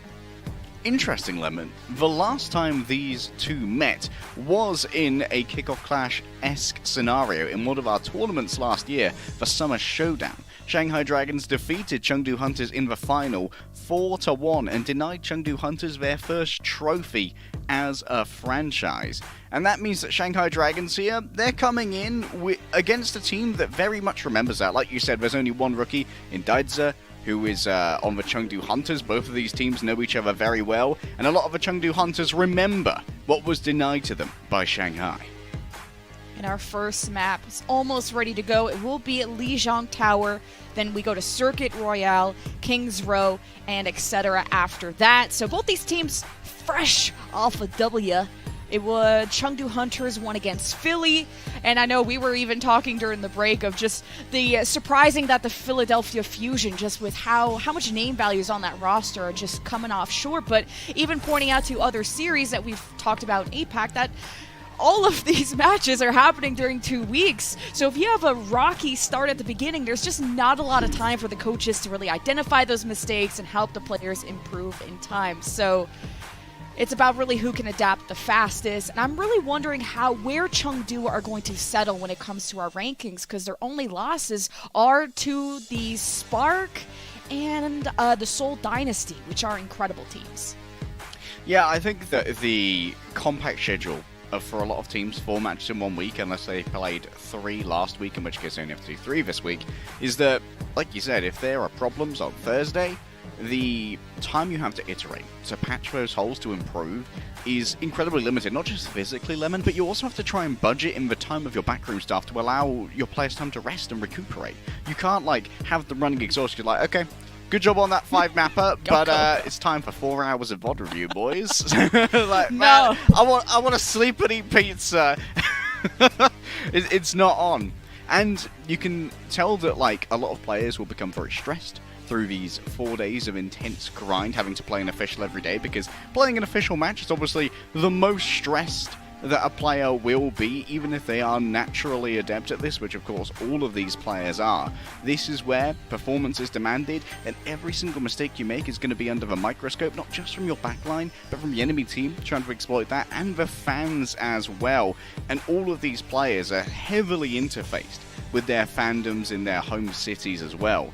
So, to a degree, this is an endurance test for the players, as well as just a meeting of 2 teams against each other and a clashing of styles. So much is happening outside of a game, as well as inside. Yeah, teams just getting ready in our lobby, and I'm really excited for especially the Lip versus Leave matchup. I don't know if we've talked about it yet, but that's all I'm staring at. You got the 2021 Grand Finals MVP of Leave versus the 2021 regular season MVP of, Lip versus the 2021 regular season MVP of Leave. Of course, it's 2 L's, just like us. Everyone loves L's. But maybe actually not these teams, technically. We finally go to Lijiang Tower. I'm excited to kick this off. And of course, we might have that battle of MVPs as well, Lemon, because Fleta versus Leave, that one might be interesting if Fleta does come in once more for that Reaper. Heading over to Lijiang Tower, we're going to be starting off here on Market, and we have seen multiple teams bring out more aerial approaches to this, like the Echo, like the Pharah, especially in our previous game. And I don't think that it would be Lip who plays the Pharah if Shanghai Dragons were to try and make that work. Chengdu Hunters, though, this seems pretty par for the course. Jinmu bringing out the Reaper is going to be all about trying to shut down Fate, who presumably will be playing a Winston. The Winston v Zarya, maybe. But we've kind of been noticing that the Zarya Reaper compositions are starting to counter the Winstons just with the lethality at close range, but it's up to Lip or Leave to lay down that suppressing fire. Now you're having some differences in the support line as well. Yeah, the big job for Lip here is to try and force out Gargar's bubbles before Fate actually commits. By having that long-range poke damage, you can remove Gargar's resources and leave the rest of Chengdu Hunters vulnerable to Li Jaegon getting a triple boot, a quadruple, what? Hello! Hello and goodbye. Clean fight win from the Dragons too, who have not lost anyone throughout that. And every time I see a player pause, I'm always thinking they're typing something in chat. I don't even think I'd be able to read it. But first fight for the Dragons. Hello, top 5 plays. Li Jaegon, I can't believe they didn't expect this. Unbelievable. And then they just grab more afterwards. Li Jaegon is a little bit mad. Huge dive.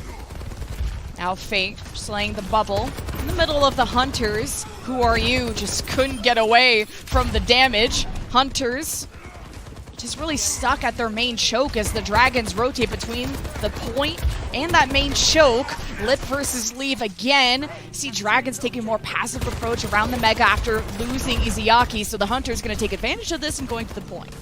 Yeah, Izayaki just stuck around a little bit too long in an active sightline. Li Jaegon still fragging out.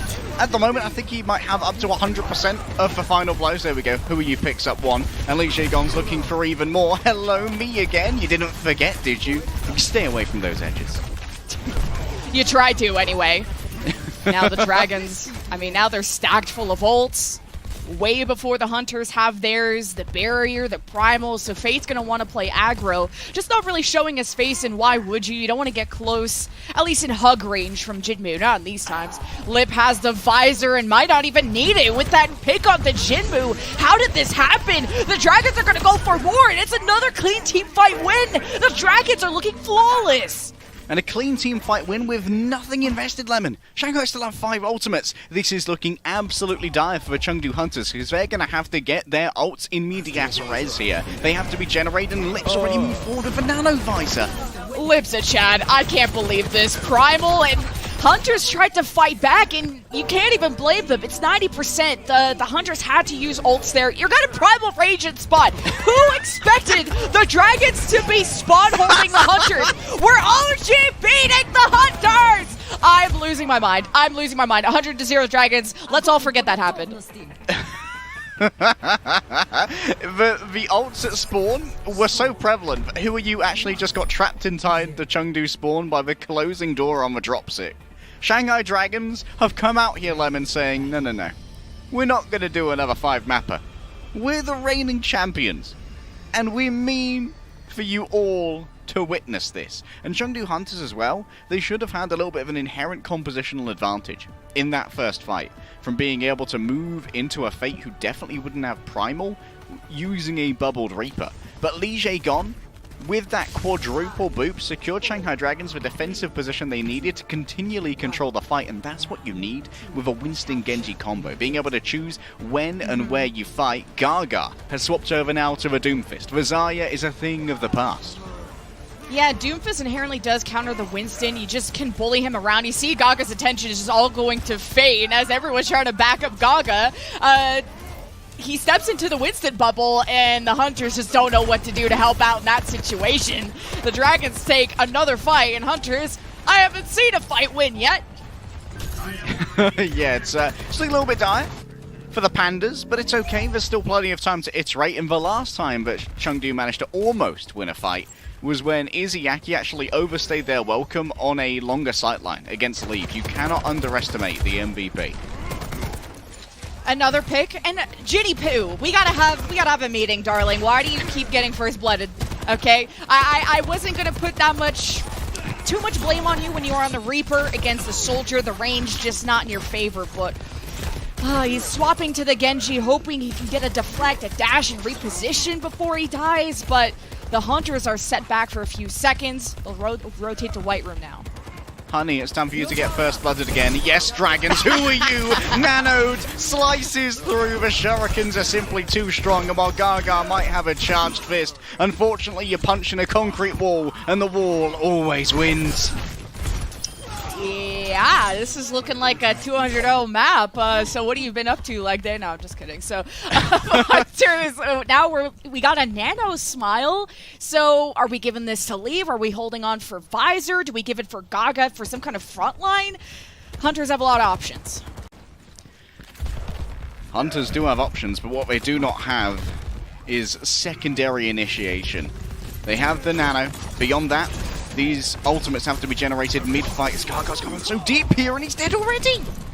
Oh, the chase down on Gaga is so nasty, and so is his blade. The Bionic Grenade hit Who Are You? It didn't slow him down until his death occurred. The Hunters got 2-2 trades. It's 3v3. Jinmu gets the kill onto Lip, and finally, the sun has risen. The Hunters may have taken a fight as soon as they got to remove Fate, though, and now Li Jae-gon is back. The barrier almost available. Nisha uses his first. Surely this advantage will overwhelm the Dragons, right? And Li Jae-gon doesn't get his in time to save Fate, so Dragons will concede. Li Jae-gon now has the sound barrier to maybe try and facilitate some kind of engagement. Hunters used everything there except for the Meteor Strike, and I think that Shanghai Dragons got a lot of value out of that last engagement, forcing Nisha rather, to be able to use that sound barrier. Now there's nothing to answer the Visor from Lip. Oh. Well, that's a good slam from Gaga. He goes back into the supports when he was half health. And the rest of his team are mid-map. There's no shot that you have any connection with Monk in terms of LOS. Now Leave is just getting pounded by the rest of the team. You got a barrier engage from Li Jae-gon. He is bloodthirsty, and he's coming for your backline. Jinmu might be able to keep this wick burning, but Hunters, I could count their kills on one hand. I'm a concerned citizen. That is map 1 for the Dragons. I think there are going to be many concerned citizens here, Lemon. Shanghai Dragons walk away with map 1 in a dominant fashion. Chengdu, to win only one fight, they had to invest so much. We saw a beat on the spawn of Chengdu Hunters. We saw a Primal Rage backhanding the barrier which cannot be broken. And who are you being trapped inside the dropship spawn of Chengdu? Just from being trapped in there by the closing door after the round ended. Shanghai Dragons, they are not only looking good, but they're having fun while doing it, Lem. I don't know. I don't know if the fans are having fun watching them get OG baited at spawn, but it's time to take a break. Let us recoup. Let us do some husa, and after we return, we'll go to the next map and see if the Hunters are as awake as I am.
Sorry gamers, we had a little bit of a technical snafu there. As we went into our map set, it said Lijiang Tower instead of Lijiang Tower, and That's on us, taking full responsibility. Unfortunately, Li Jae-gon is taking full responsibility for a quadruple murder, which is not ideal, and an OGB on Spawn. Dragons are looking like their old selves again on Lijiang Tower, but as we have always had to question during this season, can they keep it up, or is this going to go to yet another 5-mapper as all of their victories have so far? I just wasn't a fan of the Hunters rollout at the start of Night Market, so they were running the Brigida Ana. By the way, no speed. You know Li Jae-gong, that's all he runs is Lucio. So why would you rotate coast side on Night Market against the Lucio if you're not going to have the inherent speed advantage of running a Brig Ana, which means you're not going to be able to rotate to point on time. So you're taking a huge risk. Along with, why would you make that choice in the first place when you're running a Winston who prefers more of the middle of the map? So just kind of scratching my head at some of the decisions Shanghai Dragons did. And they were also getting picked a whole lot. The Hunters did. And also that Jinmu was getting first blood a lot. At the start, I didn't blame him because he was Reaper, and the range of the Dragons on Soldier he wasn't really anything he could do. Now, it kind of happened off screen, so that was tough. And then Gaga rolls out on the Doomfist, and I had to mention at the start of the map that there's an inherent advantage over a Winston because you could just bully him all day and night, but Gaga can't bully 5 people by himself. There needs to be some kind of cohesion from the Hunters if they're gonna play the Doomfist, which is actually a pretty rare occurrence when it comes to APAC. So obviously 911 has been sounded at the Hunters for them to even go for that. But instead of Gaga, we have Daisy in on Circuit Royale. This makes a lot of sense. He plays either Sigma or Zarya. Here he opts for Zarya. It's okay, Lemon. Gaga can't hurt anyone anymore from the bench. Dadza has arrived and is going to be playing, instead of the usual Sigma here, a little bit of Zarya. I would not mind if Lip actually rolled out with that Bastion. We've seen it in North America a couple of times. But of course, when you bring in Fleta, playing his signature hero would not be surprising to see. Li Jae-gon may actually speed out Fleta here, then move back and play the Mercy, but oh no, hello there. We have ourselves a little bit of a more Spitfire kind of look, or I should say, a bit more of a Hangzhou Spark look as we saw from earlier. Bloody hell. Yeah, that's an interesting position from Jinmu. Just the dash range is pretty far from where his defense is set up at. And when it comes to a Rein v Zarya, Rein is going to outbrawl Zarya just with his inherent damage with his primary fire. And Daisy needs time to scale up before he really becomes a threat. Headshot gets Daisy to 50% health. Dragons taking up all the space in a world. If they let Lip around this corner, this is going to be an interesting scenario where he's going to want to pick off Jinmu or leave, and we'll have a lot more space to do so. Body shot connects, but Jinmu doesn't have a Mercy, so he has to rely on good communication with Nisha to get those packs online. Up against that Widowmaker, choosing to go for the Pharah. The wall is laid down, and Jinmu simply lands on top of it while you're perched. Jinmu takes his head off, and now could find themselves in a duel with Leave across the motorway. Lip still doing okay. Leave, not so much. And with these few picks, Dragons will be able to cap, and it's about who they want to bury with the rest. Great shots from Lip so far. Lip is not normally game deficit or something. Check mouse, please.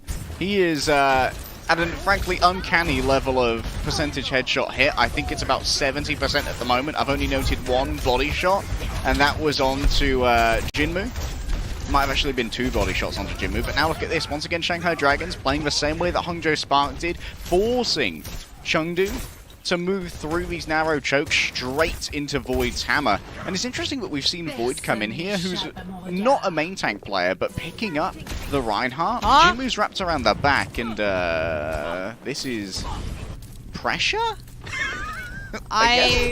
You're really testing Lip here. Are you sure you want to get that close to the sun? Nisha, you can't res here. You have no cover. Wait, he actually does have cover. Lip tries to grapple, doesn't get a good angle onto Nisha, so Jinmu is back. But for probably how long? Lip has now killed Jinmu again. Nisha is like, honestly, I'm just gonna Sudoku here. And the Dragons are meters away from point B. I am finished with this, says Nisha. Jinmu, you decided to try and counter the Widowmaker with a Pharah. Overall, not great, of course, for Pharah is better suited to taking out others. Look at this, Daitza comes on in to try and contest.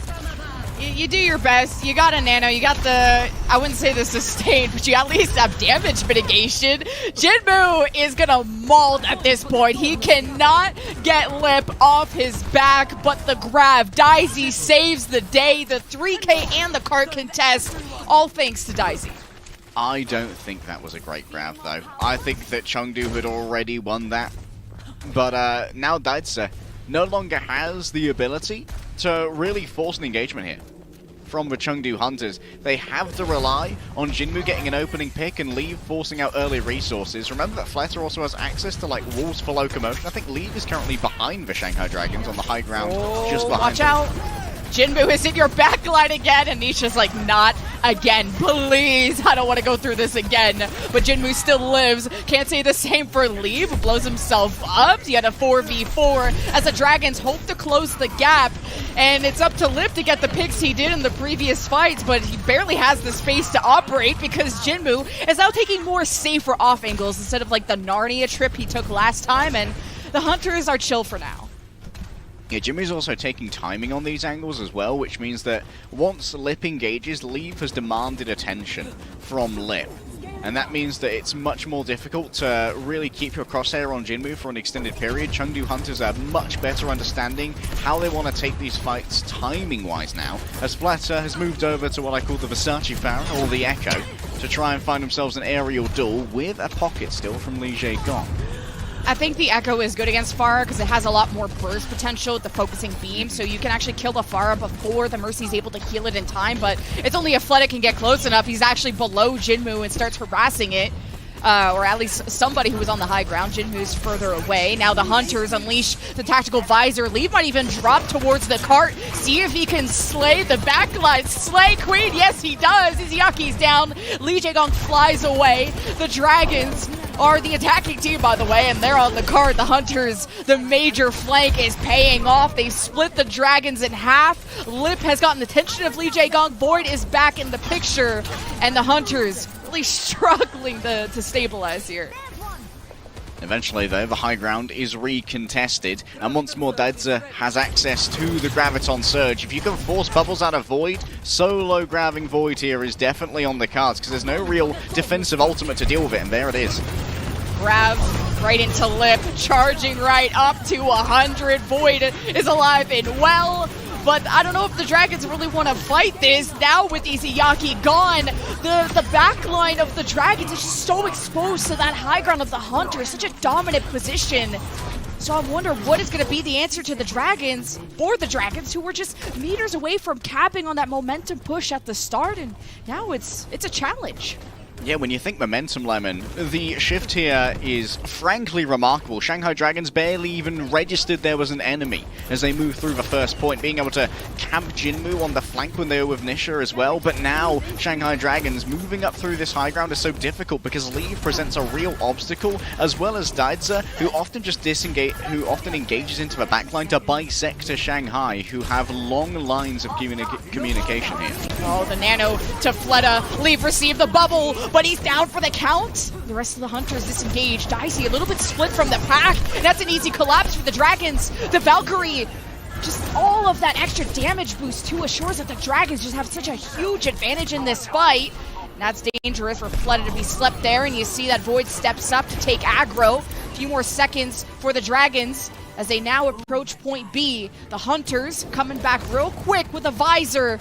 Dragons trying to stack everything they can. A grab from Void, trap sleeve during the nano visor. Can he get the kills the Hunter needs to push back the Dragons? It's overtime and it already starts off with 1 kill. The Valkyrie helping the Hunters with resources. Lip even has time to get resurrected back in as Lip is just demolishing this battlefield. Leave steps up, the focusing beam claims 2. Fleta can't be stopped and he will take a nap, but the job has been done and the Dragons will cap B. That was an all-in fight for everybody there. I don't know how Li Jaegong managed to get a resurrection onto Lip, who then killed both Jinmu and Nisha with the same Helix rocket. And Shanghai Dragons, yes, it took them forever to find that engagement. That's because when they're playing with the Echo and the Soldier, alongside Vizaya, their engagement prospects are incredibly poor until Izayaki can actually give over the Nano onto Fleta and make them dangerous to try and move forward. Shanghai might actually face the same dangers here again, as Lip returns to the Widowmaker and Fleta's on the Tracer, which isn't a huge engagement potential character.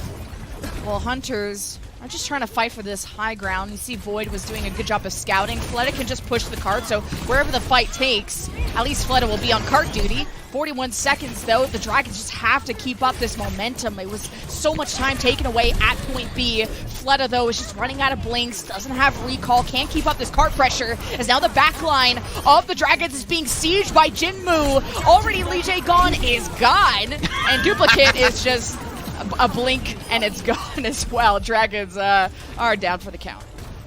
Blink and you've missed it, unfortunately. Jinmu, not huge value out of that, but does survive even longer, so will not have to respawn. And now, Shanghai Dragons, with very limited engage potential off of only Azaya, are going to have to try and move through this choke point. Daiser does not have the Graviton Surge. Void does, and Leave at the moment is camping the cart. 1v2 for Fleta. Oh, the grab from Void to trap the Hunters. Daisy is just barely alive, saved by the Monk Nano, but just crumbs of health left, and Void got nanoed at the end. A huge edge the Dragons needed. They only have 3 on the cart, though, and Leave has the visor. He climbs to the high ground, hopes to claim the life of Izayaki, who needs to keep Void up if the Dragons hope to stay alive, and they step off the cart, so the Dragons will not be finishing the map. Leave is just too juicy a morsel. A tempting target for the Shanghai Dragons, so the cart gets abandoned as numbers begin to dwindle. Shanghai Dragons here. It is a respectable push, but is by no means unassailable here by the Chengdu Hunters. And you've got to assume, Lemon, that if you're bringing Void in, you are planning to play at least one half of this map as an off-tank. So now we might see the swap over to the Sigma or potentially the Zaya. But I feel like the Sigma's going to start falling out of favor in APAC, as now both Shanghai Dragons and Hangzhou Spark have shown this May Reinhardt composition, which in my mind is designed to be able to easily overwhelm a Sigma by simply walling him in and then having your Reinhardt run at him and just crush the Dutch scientist underfoot, because Sigma's got no way of really dealing with a Reinhardt. Well, there's no May or Rein, so it will be just the Dragons going back to what worked out for them the most, which was the Zarya and the Echo. So mostly trying to bubble Fleta so he can be aggressive, while the Dragons kind of have relied more on the Brigitte or the Ana or the Lucio or the Ana to kind of help Void be more aggressive if he wants to step up with that speed. But that means Fleta without a Mercy has to be a lot more careful and has to be quick with Lee Jae-gung to get those packs. Now Lip was looking so massive on that last round, but Leave is on the Widow as well. He's looking for the jump and finds nothing. Not quite the instant pick we saw from Lip, and Fleta, they can play a lot more ground-born as an Echo as well. Doesn't rely on the steep trajectory of a rocket. So, oh no, Leave doesn't know. Leave doesn't know! Well, now he does. So Fleta will be in the sky. Daisy and Monk. Oh, Monk is way too far forward. Somehow he's alive. The focusing beam will chunk through him and the rest of the Hunters, who are just left with scraps of their ego. And the Dragons will hold for now. Oh, Nisha gonna have a tough time escaping from here, but that extra distance in Overwatch 2 on the Shield Bash gives the locomotion necessary to extricate themselves from that scenario. Leave being a little bit more careful and trepidatious now. Fleta's about to fade into view and is given the bubble. Yeah, Leave at least has access to the Mega, but he just has to look at Fleta and Lip, and Fleta is a little bit deep in the backline hunting for Leave. So Jinmu might have to fall back and just help assist with that. Misses the dash, but Fleta still gets killed in the end, and Leave has been spared. Now we enter halfway to point A, where the Dragons will have a massive high ground advantage. They're just not showing themselves until Fleta gets back. Lip, however, is going to have themselves a good advantage in the Widow versus Widow. Will be able to find themselves a jump shot from the back of this road. Question is, can they take out Leave before Fleta's under supreme duress? Lip. Oh man, everyone's playing hide and seek, and Lip is not a happy guy. 4 meters before the Hunters will cap. And you see Void has to step up with Lee Jae-gong just to be in brawl range, keep that Inspire going, keep the cart contested as much as possible. Void gets more and more charged up as Lip on the high ground diffs Leave. Now they have free range to get damage onto Daisy, and just one headshot brings that Zarya to half HP. The grab is thrown from the attack. The Dragons wanted to be aggressive, but it's Lip that is the true threat on this battlefield, getting 2 headshots, no supports, and no hope for the Hunters. Gravity means nothing to the French Lemon. The Graviton surge from Daidza there was supposed to be the big playmaker, but Lip simply finds everyone who wants to follow it up because Chengdu Hunters have to take aggressive angles into Lip's territory in order to try and find those who are caught within the grav. And that is well punished. Lip has been an absolute star hit scan thus far in this duel and is making Lee look inept. Making Jinmu look inept there. Great headshot again from Lip. Now they're seeing if they can get any more staggers, and then Lip just returns to the high ground. He'll have the Infrasight too, so being able to judge where Leave is, and he's going to have Infrasight too. Infrasight does act as a huge advantage for the Widows to get in position, but you have supportals coming up, and we'll see who is going to pull the trigger first.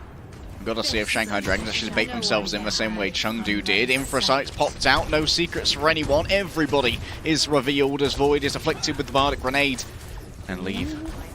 Oh, he desperately wants Lip. Really needs to make this difference so Jinmu can go large with the Blade. There's the Blade and the Nano. The grab from Void. Jinmu still steps up and kills everyone who is just around Void's grab. Lip gets away thanks to the sleep of Izayaki, but the Dragons are only left with 2 members. Izayaki wants to die as quickly as possible, not get staggered out, and the Hunters will regain card control. I have questions about that grab from Void. I'm guessing that they went for where Jinmu was, and Jinmu might have had a little bit of a weird dash at the beginning of the Blade because they anticipated that Void was going to try and grab it instead. Void's making an early play here to try and control the choke point because we've seen how valuable this is in terms of getting free cart push. Fletter playing as Jinmu did before, trying to avoid the gaze of Leave and once again find a surprise attack onto this Widowmaker. But that flight makes noise, Lemon. It's very noisy. Leave. Does he know in time? The bombs hit him mid-air. The focusing beam is kind of scuffed, but at least he redirects his attention to Daisy, who's the lower health target, and Fleta just floats above 5 people. I wonder what happens. You die. Leave will diff Lip. And for now, the Hunters only have a 1-man advantage, but not feeling so confident unless Leave can really kick off this fight. Void has been slept, and it's more about just getting past Void and seeing if you get any sights onto Izayaki and Lee Jae-gong, who are nicely hidden on the left side. The shield from Lee Jae-gong also protects Izayaki from potential Widow shots as he gets a little bit more aggressive towards Jinmu. Fleta flies above, ready for the duplicate, goes for the Zarya, hoping to build up towards a grab, but this is enough to deter the Hunters from even wanting to fight. The particle cannon army marches forward inexorably. They cannot be stopped. Only energy is what they will settle for. A solo grab onto Nisha, but I don't think that could be followed up too well. Not working out, but the Hunters have lost Nisha, and now Leave, and Fleta is above you, and there's just nothing they can really do. Leave has to deal with Lip and Fleta, so you're wondering, Jinmu, how is he going to alleviate that pressure, or are you just hoping that your Nanoblade is your win con? Yeah, Nanoblade wants more, but the question is, can Jinmu once more avoid the grab from Void? Or can they potentially find an opening before Void has access to this Graviton? There's still 7% to go. Admittedly, as those mortars begin to fly, Void will get closer and closer. And the pace of Chengdu Hunters has to continually slow down again and again. Lip is behind when it comes to the generation of the Infrasights. Nano for Jinmu. The blade, the flail from Lee Jae-gong only stops him for a second as Izayaki wants to preserve Lee Jae-gong. It gives him the Nano. Huge damage mitigation. You need at least 1 support. And Lee Jae-gong has the rally. Brought down to half health, but has to use it now, or I guess never. Void is down. He dies with Grav. And Hunters are left with 20 seconds. They have demand advantage. Will the Dragons even recontest? They're around the corner. It's a little bit late. Still they contest before the capture. The rally starts. No one from the Dragons is benefiting from the rally. And the Hunters will cap. Lip here has expended the Infrasights as well, Lemon, so this might end up being a swap from Lip. Jinmu is absolutely popping off, finding all of these stragglers. Dare they go further into Void? There are no bubbles left, but now there is the assistance of the Predator, so Jinmu knows that this isn't particularly advisable. Chengdu now have a minute to not travel very far at all. You can see that little golden box of victory is only a few meters away, about 30. However, playing from the pool here is a great sightline for the Shanghai Dragons, and Chengdu might have to make some long rotations to force them off. Never mind, just win the Widow duel. That's key. So now a number advantage for the Hunters. Knowing that Dragons are set up on the pool, Void is ready to drop with Grav. The box of victory right there. It's a good chance to fight for the Dragons. The Void throws the Grav. Daisy gone. Headshot by Lip as Jinmu bounces in between the Dragons, but has found himself. It's up to the Hunters to escape without getting staggered anymore. They can force one more fight, but only if they don't lose anyone else. On the attacking side, Leave has actually started to draw even with Lip when it comes to his hit scan duel. Heard me saying that Lip was making him look inept. No one talks about the MVP that way. Daidza taking a lot of early poke here, but this is necessary. Monk is so close to that nano boost, but Daidza has to exchange his life for that nano charge to give a real engagement potential from Jinmu, or to keep Daidza alive on the cart in overtime, Lemon. On the other side, Fleta looking for a duplicate. Expect multiple Zaryas. And Hunters, as soon as they step on the cart, they could get surrounded, but Dragons are no longer on the right. They have their supports on the pool side. Izayaki wants to play his life for the nano. Jinmu duplicates the Zarya, working on a grab. Monk holding on to the nano, gives it finally to Daisy. Void on the same thing, hoping to trade backlines as the grab is thrown from the duplicate. Daisy close to a second one, and Jinmu above lays down the damage into the duplicated grab, and surely this is enough. There's only 2 left of the Dragons on the cart, and they're about to get grabbed off. Somehow they're still contesting, and it's only the Widow as the Hunters make up for a brutal loss on Lijiang Tower to even up the series 1-1. This one much more hard fought, Lemon, but in the end, Jinmu finds exactly the angles that are needed. Lip managed to pick off both the duplicated Zarya and, I believe, Nisha as well in the midst of all of that. However, it was simply too little and too late.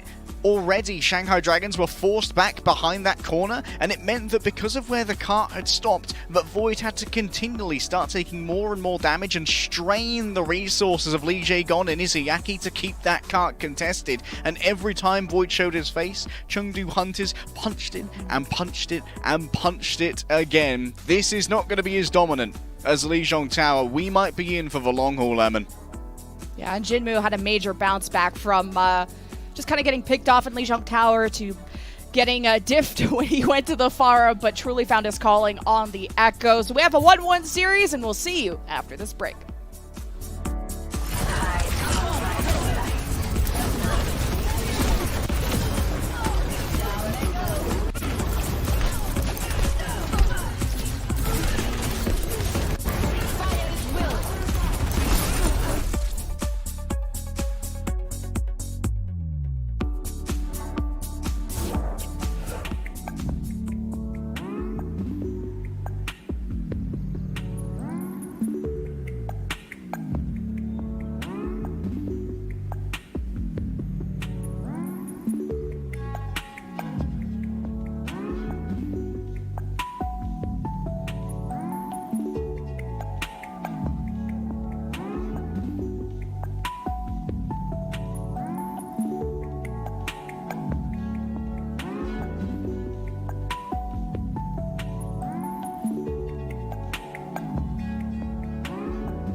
welcome back from the break. We got a tie series. I know it was looking a little dicey after Lijiang Tower, but we've seen some wacky stuff from the Dragons, anything from some Void Run. We saw Jinmu from the Hunters on a Narnia flank on Pharah getting shot at after shot at to the point where Nisha's like, I'm done with the world. So it was an entertaining Circuit Royale, to say the least.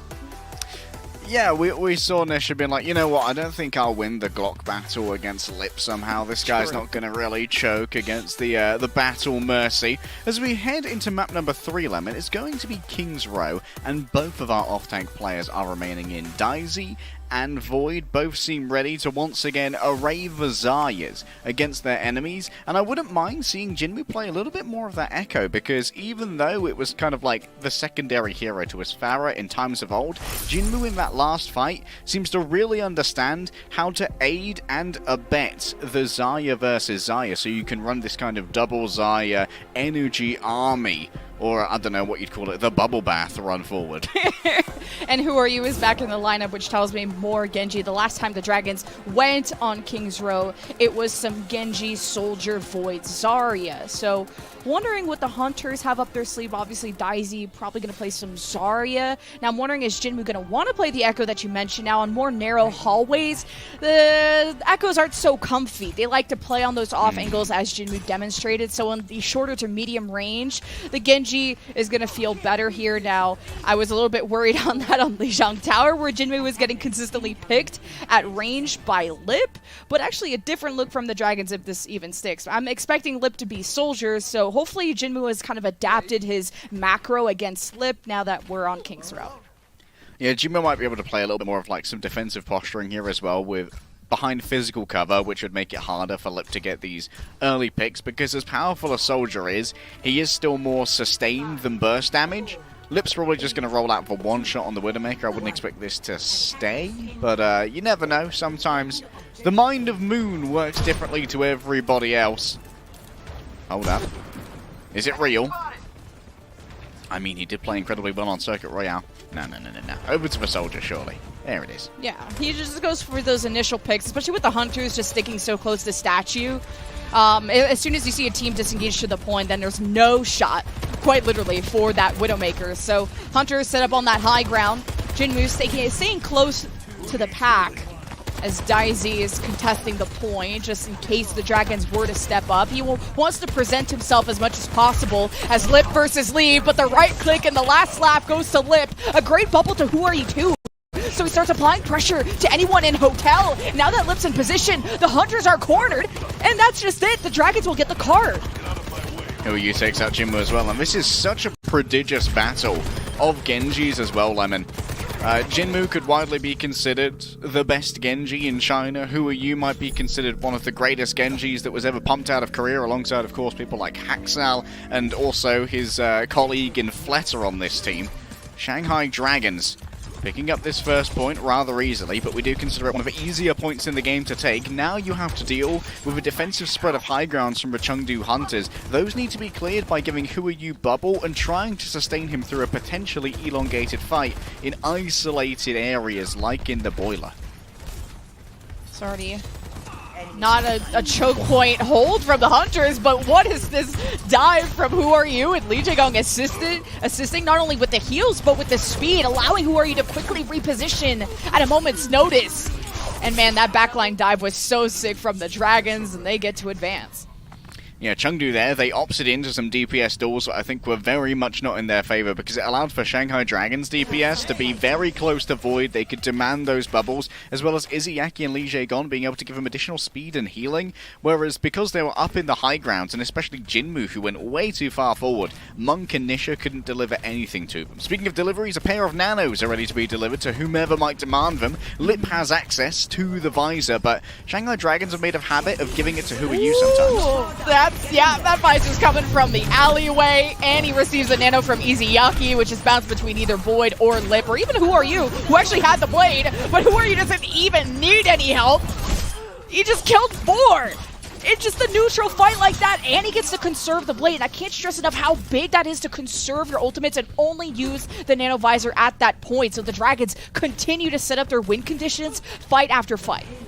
So Shanghai Dragons there take advantage of the fact that the way Chengdu Hunters wanted to deal with that visor was simply leaving at low health, and that meant that you could dash through multiple people, keep getting resets, and basically finish off the meals that Lip chewed up for him like a mother bird. He was the little, he was the chiclet who ended up eating the half-digested worms. Thank you for that yes. image. You are welcome, Lemon. That's just for you. Mwah. You take that back right now. Dragons, though, they gotta survive this blade. Jinmu doesn't have a nano, and he doesn't really care, I guess. It was a zoning blade, even, as Void panicked and threw the grab, which didn't end up doing much. Now Void has claimed Daisy, giving space to Who Are You to dive deeper into that backline, and returns just in time for healing. The Hunters with their backs against the wall, and Dragons with all the time in the world to barely engage. Nisha has the touch! And they got booped off somehow. The Dragons with 4 minutes and 18. That is insane. It's like that meme of Danny DeVito hitting someone with a plank of wood when we're trying to climb up a building. I'm coming to beat, engage, and touch it. Oh, no, you don't. No. Li Jaegon stops that right there. And that was a critical boot from Li Jaegon as well. Not just because it allowed for the objective, of course, to complete its transition through third, but also Shanghai Dragons, they did not have the healing to sustain a longer battle there, Lemon. Izuyaki fell down to Jinmu, who disengaged after getting, I believe, 1 kill with the blade, or potentially just forcing out a couple of bubbles and the grab from Void, played up on the high ground, and then made an assassination play late in the fight to take out Izuyaki. So if Shanghai Dragons had to fight there, they were doing it without Ana healing, and they would be a major disadvantage. So that was critical. Yeah, I do agree that just Who Are You is just getting a ton more value, a ton more kills. Like, look at these deflect timings. This was a fight where he got 4 just off of resets, and that also means good communication, because the way that he's able to end every single kill for his team means they're obviously, hey, this person's low, and Who Are You gets to just continuously dash reset, and the trust that the Dragons have for Who Are You to do that is amazing. Along with the Who Are You assassinations that he got with Li Jaegong at the start of the choke, this has been all momentum, a giant snowball that's been forming for the Dragons, and this is almost an unbeatable time bank, so the Hunters have so much work ahead of them. Who Are You gives me flashes of Shadowburn. One of the best, like, vanilla mechanics Genjis we've ever seen in terms of a Shuriken play is so strong, and Who Are You is exactly like that. No blade required to be just a humongous damage dealer. Big rotation here from Chengdu Hunters does mean that Jinmu might have to be challenged here by the pair of Who Are You and Li Jaegong. The Hunters supports, though, are in hotel, like, by themselves, and Jinmu is battling. And at least he's in line of sight from his on. I'm surprised the Dragons didn't really scout where those supports were, but either way, this is the Genji battle that never ends, and Jinmu doing his best to get this monkey off his back. But the Hunters have gotten some real estate to work with, the whole team capturing that first take, maybe even a second, as the Dragons will get all their members back, and Slip will be running back from spawn.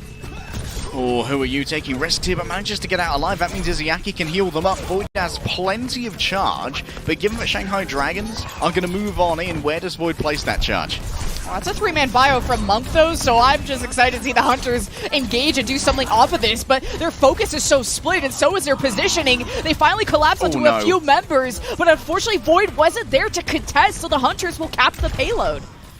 Void was AD strafing and actually D'd off of the point for just a touch too long, and that means Void was not in a position to disengage and keep the energy. This allows for Chengdu Hunters to build far more momentum, Lemon, because Void's going to have to get through multiple bubble cycles to even draw even with where Daisy is going to be in terms of that charge. And Daisy almost has the Graviton Surge ready to go as well. They are well ahead of Void, and that could be combined with a Nano here. You could give the Nano just to Jinmu or leave with the Graviton Surge to guarantee that follow-up. Okay, yeah, leave. Oh, no. Overstaying his welcome there, hoping to kill Lip and give them an advantage, but that is a huge mistake, and now the Hunters just have to give up a ton of space rather than keep the momentum that the Dragons had on their turn.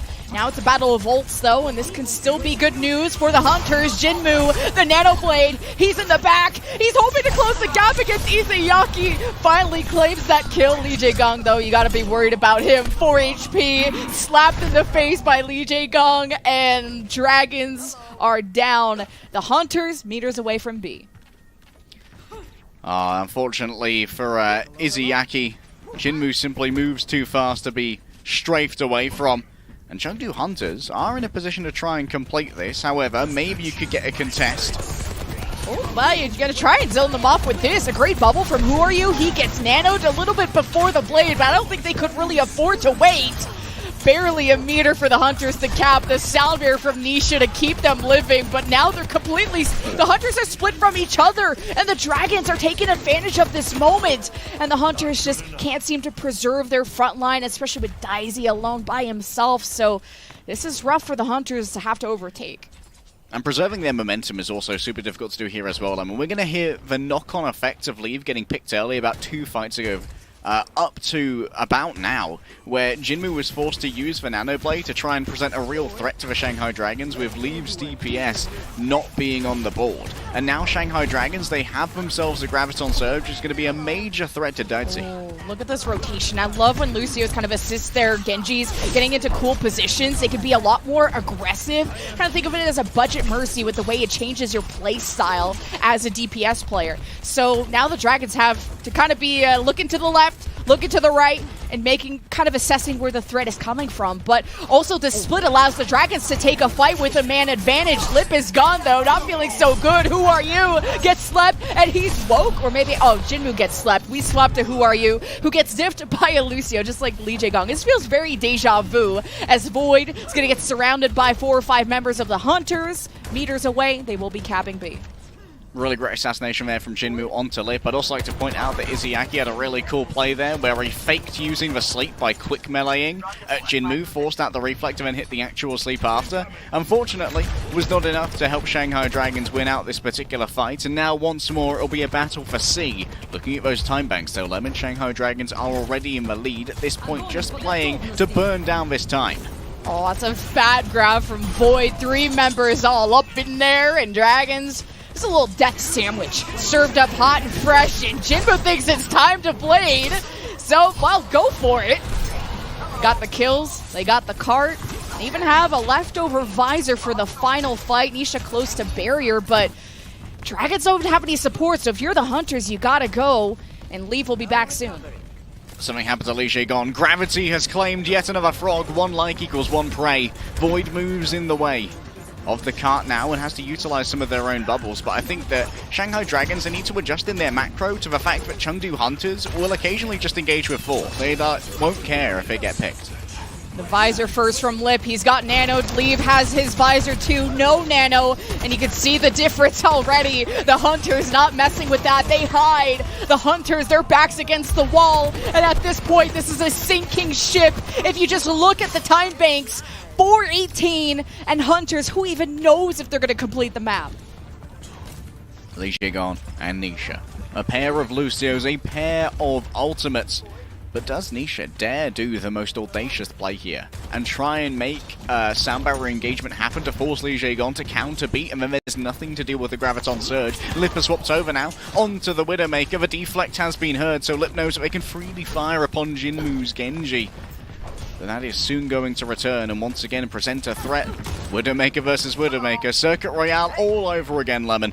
Well, Lip can just chill near spawn. As soon as anyone even looks at him the wrong way, Lip can just return to spawn, while Leave, he has to worry about this Genji. Who Are You? Unleashes the blade, and kind of a zoning tool, but I like that he immediately disengages to the upcoming attack from Nisha's sound barrier from the Hunters. They advance. Who Are You? Receives the barrier from Lee Jae-gong. He's also slept. The headshot will end him. Lip does the same thing. Lip has claimed 2. Clearly a danger to the Hunters. Daisy, he got nanoed, but this is not a big enough splash for the Hunters, and now this goes to waste, and they have to go away. Chengdu Hunters, they are running low on that ever-precious time limit. Capping in overtime would mean that Chengdu Hunters have to play for a draw, but capping it all is by no means guaranteed. Jinmu has the blade, but Void is going to be more than ready to solo grab that and try and remove the Genji from play as soon as possible. You're so happy if you're Leave that wasn't a fully charged shot from Lip, because that was a headshot and that would have been a kill. Now the grab from Void. Dragons not doing much. Jinmu with the blade goes after Lip. Easy kill. Was that a... I don't even know. Oh yeah, Izuyaki did nano Lee Jae-gong to try and sustain the backline, but this is trouble. Hunters hoping to cap, but it took them so many minutes to do so. They're only left with a minute, and a significant time advantage is still left for the Dragons. Oh, maybe a little bit of a fumble there from the Shanghai Dragons. After the Grav did not get what Void wanted. He wanted both Daidzi and Jinmu on the Genji, I believe, but Jinmu managed to jump out of the path of the Grav, not get dragged in, and it allowed him freedom to counter-attack with the blade, because the real danger, Lemon, when you use a Graviton Surge, is that especially if you're against someone like Daidzi in that Grav, you have to move yourself out of safe positions in order to try and guarantee the follow-up, and you can overextend yourself when that happens because you feel the pressure to extract value from such an impactful ultimate like a Graviton Surge. And Jinmu identified that, saw what people were moving out of position to try and follow up on Daidzi, and then was able to punish them using the Dragon Blade, even though there was not going to be a nano behind it. At least there's a silver lining. The Hunters got to finish the map. There's a few awesome... Gaming. Sometimes it happens. Sometimes you game and sometimes you don't. I don't know what to say. It's Lee Jae-gong. At least we still give him a gold shiny star for the incredible boop he had on Night Market, but Chengdu Hunters got to maximize everything they can. If you can get the point capped, that's an accomplishment for the minute that you have. Leave here. On the clock, with only 50 seconds remaining. Might be able to find Lip in the opening. It would be a great turnaround thus far, as Lip has been well on top when it comes to these soldier and hit scan duels, when it comes to entries thus far. Void needs to be very mindful of their bubbles and is forced to disengage here as Chengdu start to grab some space. Void is so low, and now he's slept. He's getting pocketed by Izuyaki, so a kind of a nano advantage is being built from Dragons, but Hunters get wiped away on their first fight, and you really don't have time to build ults. And with this energy reset from Daisy, this is Dragons looking to stagger, and you can see they're going after Daisy and not able to get the execution, but that would have been even bigger for the Dragons if they did. Monk able to free heal here, and potentially it's going to have to be Jinmu who goes on to a point with a bubble to keep this contested and keep overtime ticking over. 4 seconds remain. Daisy moves on in, but Void is there waiting. Who are you as low and leave is on the flank. Oh, he couldn't kill Izuyaki. He's hoping to help out Daisy, who's taking too much pressure. Somebody has to touch. You're giving me a heart attack, Hunters, but they've already lost 2. Who are you? It's just so goated on the Genji. And that is the end of the road for the Hunters, not able to put a single dent into the point, as the Dragons now have 5 minutes to get 33%, so it's in God's hands now. Yeah, I think whatever got its hands in is going to have to be bloody strong to keep Shanghai Dragons from converting this one into a fat dub. I feel like Chengdu Hunters at the moment, Lemon, Lee is starting to feel a little bit of pressure to carry and is making some aggressive moves towards Lip, trying to force this 1 versus 1, but not accounting for the fact that Lee Jae-gong is so often playing escort to either Who Are You or Lip and forcing 2 versus 1s and giving inherent advantages that remove Chengdu Hunters' damage players from the scene when they are most needed. Here's a quick replay. And that's how Who Are You managed to grab a double with such little health, and playing in this corridor here means that Izuyaki could heal him up most of the time as well. Very smart. Yeah, there's just great cohesion from the Dragons. And Who Are You has been showing me he's just the more impressive Genji in this series. Doesn't even need, the nano, and they've been giving that more to Lip for visors or Void if they want that stronger front line, where usually Daisy gets that same love back. But this would be a monumental fold if the Dragons somehow don't get this, so... Okay, I was gonna say, Void, if you want to mess around with a Reinhardt, I'll allow it, but we'll go back to what we know best. Returning to the tried and true, Shanghai Dragons have been winning this mirror pretty consistently thus far, so why not keep going? Okay, Frog memes. Someone call Frogger. Well, the Hunters will take every second that they can. I like that they're just being a bit more aggressive. Any stagger that they can get is crucial seconds. And after Who Are You, they know the biggest threat on that team is gone, and Nisha is getting just as aggressive, but you Also, if you lose any members, the respawns are closer from the Dragons, but at least you reset Void's energy, so that's good. All in, anti-up, and guess who's on the point? Lip help? is over here, Help? and they only need a single tick. Help? The sleeping Are you cat! serious? Oh my god! Monk is bald. He's bald because of the mold.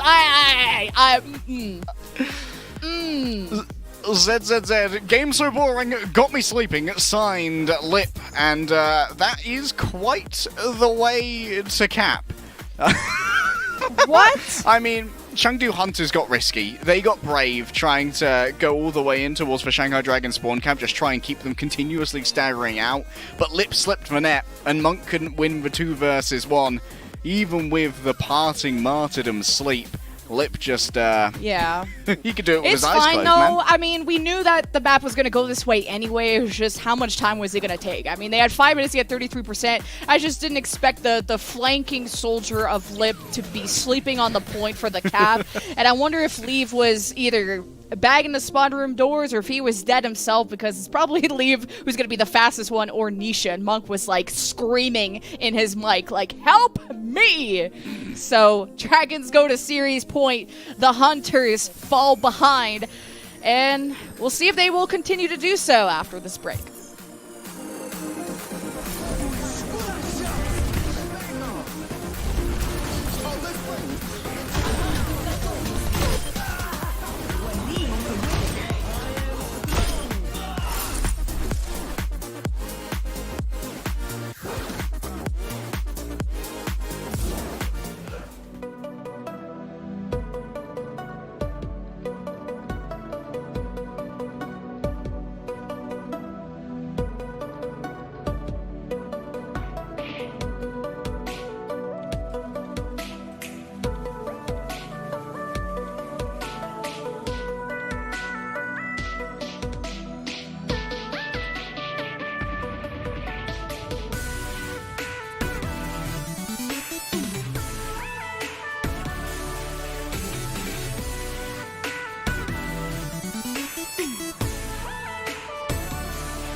The Dragons are looking dominant and on fire after that King's Row with like, what, a 5-minute time bank. Like, are you kidding me? To Lip being able to sleep on the point and get the cap they needed, it's tough. The Hunters, every time they overextend, it feels like they lose members on that journey. I could cap this point with my eyes closed, and indeed, he did, but we can forget about the pains of King's Row now, as we head over to our fourth map, Lemon. It's going to be Coliseum, and as you can see below Lemon's portrait, we do have ourselves a couple of substitutions. Fletter's coming in alongside Fate, which is interesting here, because we have seen Fletter brought in quite often to play the Reaper, but you're not going to see the Reaper without a Zarya usually, because Reaper without the bubbles kind of poo-poo, which means that Fate's not going to be playing Zarya. Void would be the Zarya player. We can expect Flatter to come in here, Lemon, and play the Tracer instead. Yeah, the Tracer and the Soldier, it's kind of the meta for Coliseum, or just push game types in general, just with how fast-paced the game is, and the Soldier and the Tracer having the most mobility out of all the heroes.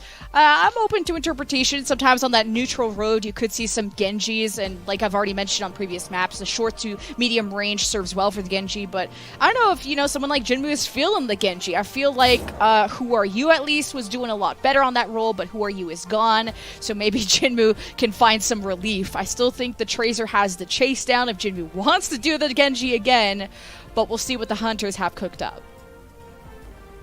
I mean, I think the Jinmu Genji at least is better than trying to do like a Tracer Soldier Mirror here. I think would be ill-advised for the Chengdu Hunters. Like Shanghai Dragons, Lip is already outdoing Leave in the Soldier versus Soldier, and Jinmu, while he has been impressively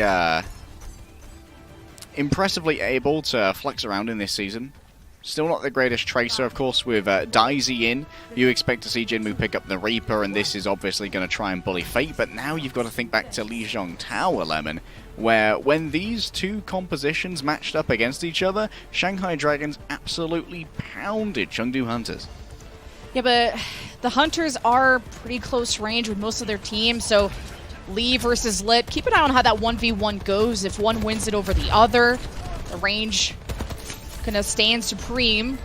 Because now it's about that first pig, or even a bio grenade from the Anas can be a good engage tool. And if you just keep poking away, sometimes you worry about the nano charge, where it's been pretty equal so far. There was a bio grenade from the Dragons that hit a few members of the Hunters, but not enough to just, sprint on forward. Fate is not a super aggressive Winston compared to some of the ones I've seen in North America anyway. He likes to zone things off. He jumps in the middle of 5, and when I said aggressive, I did not mean go int. So without that Winston, it's going to spell some trouble for the Dragons, but Hunters aren't too eager to without that Ana. So you look back on the cart, you have a 2 versus 3 in favor of the Dragons. Lijiang gone really the dangerous duelist right now. Nisha staying alive for about a moment longer, but Fletter, when these doors begin to break down, that's where Tracer is at her best, Lemon. You can see that at the moment the supports of Shanghai Dragons are essentially keeping Daisy hostage. You don't get to keep that energy, I'm afraid. Disengagement attempted to be stopped by a nade from Izayaki, but doesn't quite connect, even though, look at this, a 30% premium on the nano boost for Izayaki, which means that now Shanghai Dragons can have a much more powerful engagement. Decent lead for the Dragons, and this next fight is going to be big. The nano from Izayaki goes to Fade. He dives into the back. Here's the assist from Fleta to deal with Monk. The pulse on the Jinmu forces out the Wraith, while Fate is still alive and well in the Hunters' backline. And finally, the Dragons fall back as the barricade has been pushing this entire time. Daisy finally drops. You're hoping for the Hunters to make a splash themselves. Leave getting into position for a visor as the Dragons just took a larger lead and then disengage after that, which is pretty smart. And we've got to think about the pressure mounting as well. This is not just an important map for this series, Lemon, but potentially for Chengdu Hunters' entire tournament arc. They are in danger of not being able to qualify for the kickoff clash if Shanghai Dragons can pull away, finally, a 3-1 victory. Oh, Fate trying to dodge this Reaper, and you see that he needs the help from the sound bear of Lee Jae-gon, and he gets shot down by the Leave Nano Visor. A great sleep, though, from Izayaki, ends that ult short. Kind of left with a 4-on-4. And that's Daisy in the back line. It's trouble for the Hunters. The Death Blossom not lasting long from Jinmu, all thanks to Lip. And the Dragons only have barely can inch out a fight win here. It's 2 versus 2. You barely have any heals remaining. The grab from Daisy completely whiffs as he's lost on the sauce. The spaghetti's on the floor. But at the end, it's the Dragons that win. Dude, Lip survives for so long there and manages to kill Daisy after using that Graviton Surge. That is a huge tool that Chengdu Hunters no longer have access to, and they haven't gained any push off this. 4.48 meters. There is nothing there. Sure, Jinmu can try and intercept TS1 here, stop Timothy in his tracks, but Shanghai might have already done enough. Oh, I love this dive from Fate and Fleta. They work really well. There's so many low targets from the Hunters, and their Bio Grenade from Izayaki. The Dragons have to kill something. Fate is slept. He will be woke soon. He has to disengage. He doesn't have Primal yet, but steps forward, and the 4K is insane, and the Dragons' lead gets even bigger. Dude, this has been a showcase series here from Lib. It's like, okay, Fleta had their turn being MVP, Leaf had their turn being MVP. Now it's time for the 6'7" gaming warlord, intimidating you on LAN and in the server with this kind of aim. Oh, Lip. Lip's so scary. Kissing his homies on the mouth, and the Dragons have a 5v4. I'm intimidated by this. If this lead gets any larger, the Hunters won't be able to come back. It's series point for the Dragons. At least you have a ton of time. 4 minutes for the Hunters. Hope is not all gone yet. Fate is in the back line. Lip starts pounding the front, but he gets a Nano Zarya. Yep, he nopes out of there. Smart move from Lip. Daisy very scary, especially at 70% charge. And has found Izayaki's hiding spot, but doesn't fully commit. He's trying to help out his supports, who have been sieged by Fleta and friends. The Dragons pulling out ahead, and killing Monk is big. Very limited heals are available for the Hunters, who are trying to stagger the robot as much as they can. Hunters have the respawn advantage, but they just can't seem to get ahead in these fights. And even when investing things like the sound barrier, they're never in control of a fight, Lemon. Fate is staying alive for far too long, and Li Jaegon is always a threat in the backline to your positional setups with the boops again and again. Chengdu at least are coming up on a major armada of highly effective ultimates. The Graviton Surge, the Tactical Visor, the Death Blossom, but how deep can Jinmu really go here without being slept by Izayaki or booped by Li Jaegon midway through the ultimate? The bubble needs to be perfect. Is thrown from Daisy. The Dragons are hit by a massive bio grenade from Monk as well, and the Dragons will finally get wiped off this robot. But this is 114 meters for the Dragons. The Hunters have to match this or do better, and with 2.5 minutes, it's down to the wire. And Shanghai now, they can just kind of play trolls, Lemon. Just really pours out this bot. You have to win probably 4 or 5 fights in a row as Chengdu Hunters to even equal the distance that Shanghai Dragons have got so far. And you have 2 minutes and 10 seconds to do it. In comes a pulse, maybe. Misses. Unlucky. We jinxed it. You got a Death Blossom, Visor, Hunters using a ton of ults. Li Jaegon is down, Fate and Izayaki too. A great momentum push from the Hunters, but Hunters just can't take a fight without losing someone in the process. And this is the push map where everyone you lose is just such a severe dent to your pace. And Lemon, I talked about Chengdu needing to win 3, 4, 5 fights in a row, and they just used almost all of their important ultimates. Oh, the attempt at spawn camping here. A great Helix rocket, but Fleta just keeps Leave's attention. And remember, this is all stalled. They're down to 1.5 minutes now, Lemon.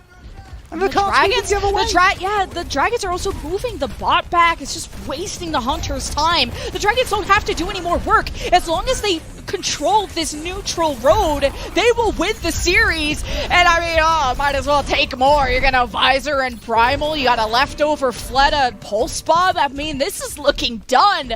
The Hunters are just falling massively behind. We're on the edge of Shanghai being able to actually complete a series. I mean, at this point, Shanghai aren't even worried about pushing the cart. All they want to do is keep the bot in place, continue gatekeeping the Chengdu Hunters, and force out. They didn't even get the sound barrier.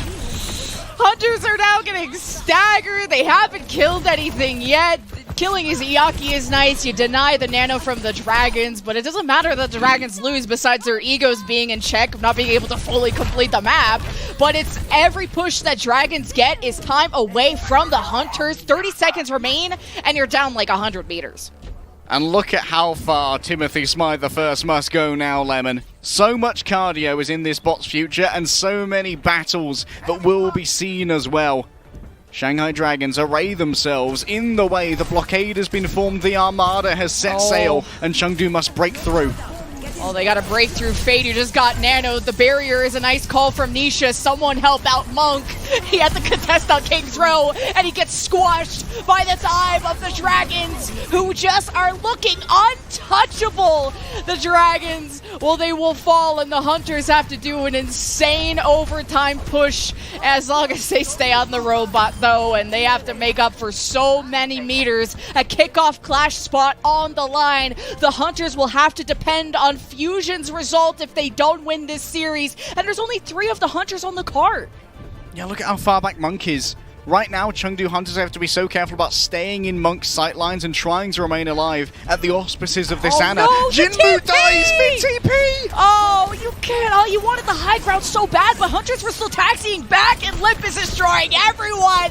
The Dragons, it's just so dominant what they did in the series. The major bounce back. No Game 5 curse here. The Dragons will take the series 3-1. You kiss your mother with those lips. Lip is absolutely fragging out today. What a difference maker up against the MVP. This guy is a hit scan demon, a prodigy on the Soldier 76, a menace on the Widowmaker. Lip is God. Jinmu just having an off day today, like that TP, and he got killed right in front of the Soldier like that, and that was kind of a trending issue even on the first control map of being first blooded, and the Hunters just have to be kind of measuring their approaches. I like the idea of their overextensions. There's always a reason behind these fights, but just micro-wise, Lip has been on a whole other level for the Dragons. And I like that they're taking cleaner and cleaner series, because also map differential is going to help the Dragons seeding, who will climb up 4-1, and we'll see if they're still in 3rd place, while the Hunters may not be officially out yet. It'll all depend on how the Philadelphia Fusion's result go after this match. About 7 foot tall and towering over the competition, our player of the match is no surprise, and it's going to be the hit scam warlord himself, Mr. Lip's Wild Ride. And I'll tell you what, Leave really wanted to get off of this one. Even when Chengdu Hunters were at their best on Circuit Royale, Lip was being an absolute pain and an untenable force. Yeah, just the Widowmakers on the defense of King's Row to the Circuit Royale match going their way because of that Widowmaker 2, to even sleeping away the objective. That was pretty sick. I like that Lip. Every time I watch a series from this guy, he gets better and better, and the cohesion of the Shanghai Dragons look better. I was a little bit worried about them diving into Reaper Zarya, but you're just really testing the kind of cooldown exchange and the communication of the Hunters, who have seemed to be breaking down under pressure. 52 final blows. Oh, it's been a game. It's been a game for Mr. Lip. And I think that Shanghai Dragons, with this series, they likely have secured themselves a spot in the kickoff clash no matter what happens. The worst they could go, I think, is 4-2. So I think that's going to comfortably secure top 4, Lemon. Yep, and we have one more match left in the day. It's the Philadelphia Fusion versus the LA Valiant, the kings of Game 5, as the Chengdu Hunters will be praying for the demise of the Fusion, because that is their only chance in map differentials and stuff if the Fusion lose, which is a lot of favors going to the Fusion going up against the Valiant, who the Valiant haven't won a match yet, but they love going to Game 5s. So this next series could be a doozy, and we'll see you guys on the other side. The Overwatch League is brought to you by Upper Deck, the official trading card of the Overwatch League.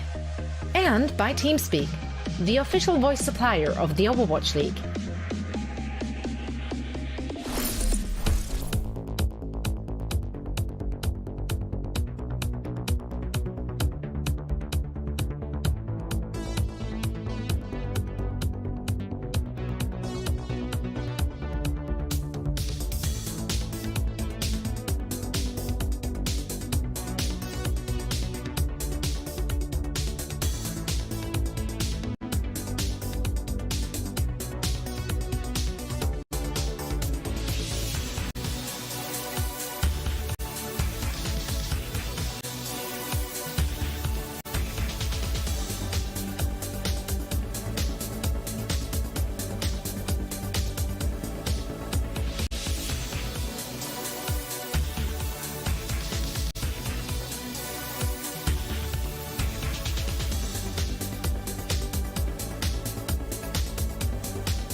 Welcome back from the break. The Dragons, if you did just miss it, Shanghai Dragons did just take a 3-1 win against the Chengdu Hunters, and it was a pretty dominant one. I mean, you had a 5-minute time bank on King's Row to like a 100+ meter push to 2 digits from the Hunters. It was a dominant win. I think the Shanghai Dragons needed this. I think the fans needed reassurance to stop going to Game 5, so I like to see those improvements from the Dragons.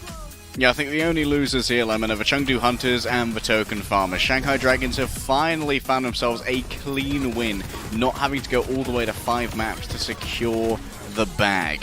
However, I think the real difference maker here was that we continually saw Daisy in to play the Zarya, and in many ways, the Zarya composition can outplay the Winston incredibly often. But one of the things that we highlighted, of course, is because Lip is so deadly as a hit scan at range and can really exact his will from very far away, they force out Daisy's bubbles incredibly early, and that makes it much easier to try and make these dives from, be it Who Are You or Fletter, much more effective. I do agree that there was a pretty massive DPS difference during that series. I mean, I think that we started to see the Hunters look a lot better when Jinmu went to the Echo on Circuit Royale, and I think the Hunters finally were able to trade backlines. Jinmu was able to fly above, start assassinating people like Izayaki, but when it came to the Soldier, Leave was getting slept by Izayaki a couple times. We saw that in Coliseum, and just Lip was just outshining everyone, receiving a lot of the nano boost love from Izayaki. So Shanghai Dragons just play well together, whether it was Void bubbling Fleta or Lip on their engages, to Fate coming out in Coliseum and working well with Fleta on the Winston Tracer dives. Just Dragons looked confident today, and they needed this.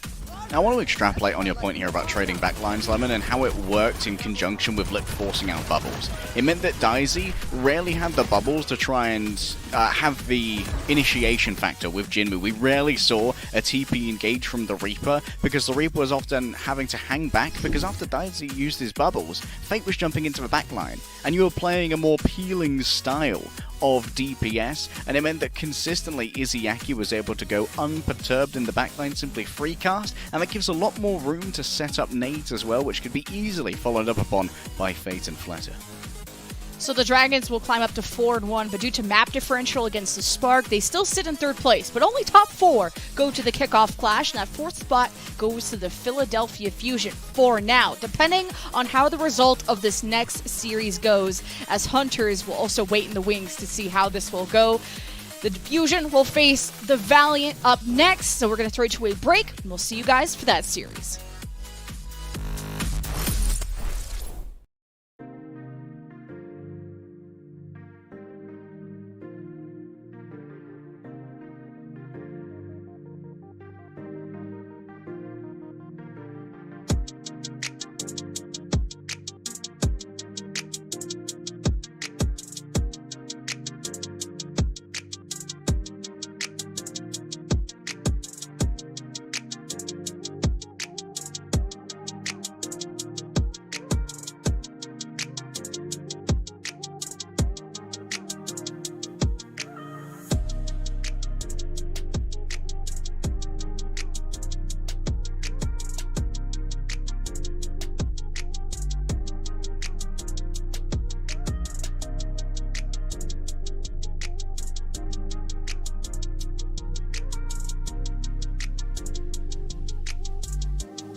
The Kickoff Clash qualifiers are in full swing, and well, I don't know if Valiant really have the chances to do it, but it's looking a little bit hairy for the Philadelphia Fusion at the moment. This week has been action-packed, Lemon, but it's not been great for the Philadelphia Fusion. Going up now against the LA Valiant, a team that is still hungry for their first win in the franchise in over a year now. Yeah, the Valiant, without a win, and will not be having a ticket to the Kickoff Clash qualifiers, but they have a chance to decide who gets that 4th place spot. If they beat the Fusion, it could be the Hunters, but if they lose to the Fusion, it could be the Fusion moving on to the Kickoff Clash qualifiers. And the Valiant, also, especially Becky, has been impressing me on the Genji. The last series we casted, all I could say was Becky was just so fine. And we even saw the debut of Innovation in our last series where he came in to play some May, and it actually worked out, and that was on Midtown. It worked out on Midtown, less so on New Queen Street, admittedly. Dia getting a power nap in, doing his best lip on King's Row impression. On the other side, of course, we have the Philadelphia Fusion. This is a roster that has big expectations on the back of it. Fury, of course, a one-time Overwatch League champion. Back in 2018, Fury was integral to the victory of the London Spitfire, and well, London Spitfire seem a little bit far from that glory these days.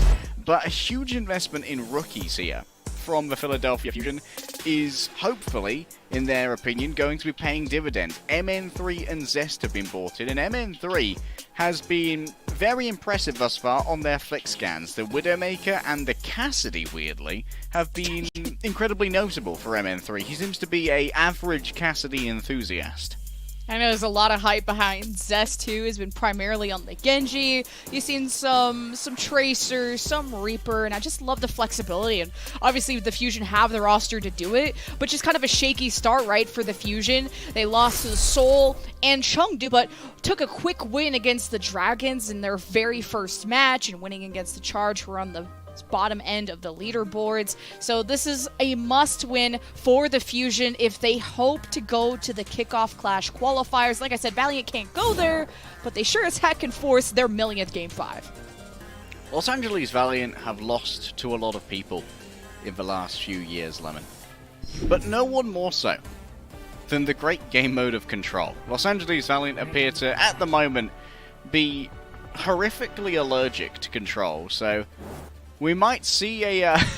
we are hoping for a Los Angeles Valiant who can one day win this map, because we need to see Valiant start to win Control maps. Otherwise they won't win series, because in so many series you are going to be playing 2 Control maps if it goes to 5, and if you lose both of them, things are looking dire.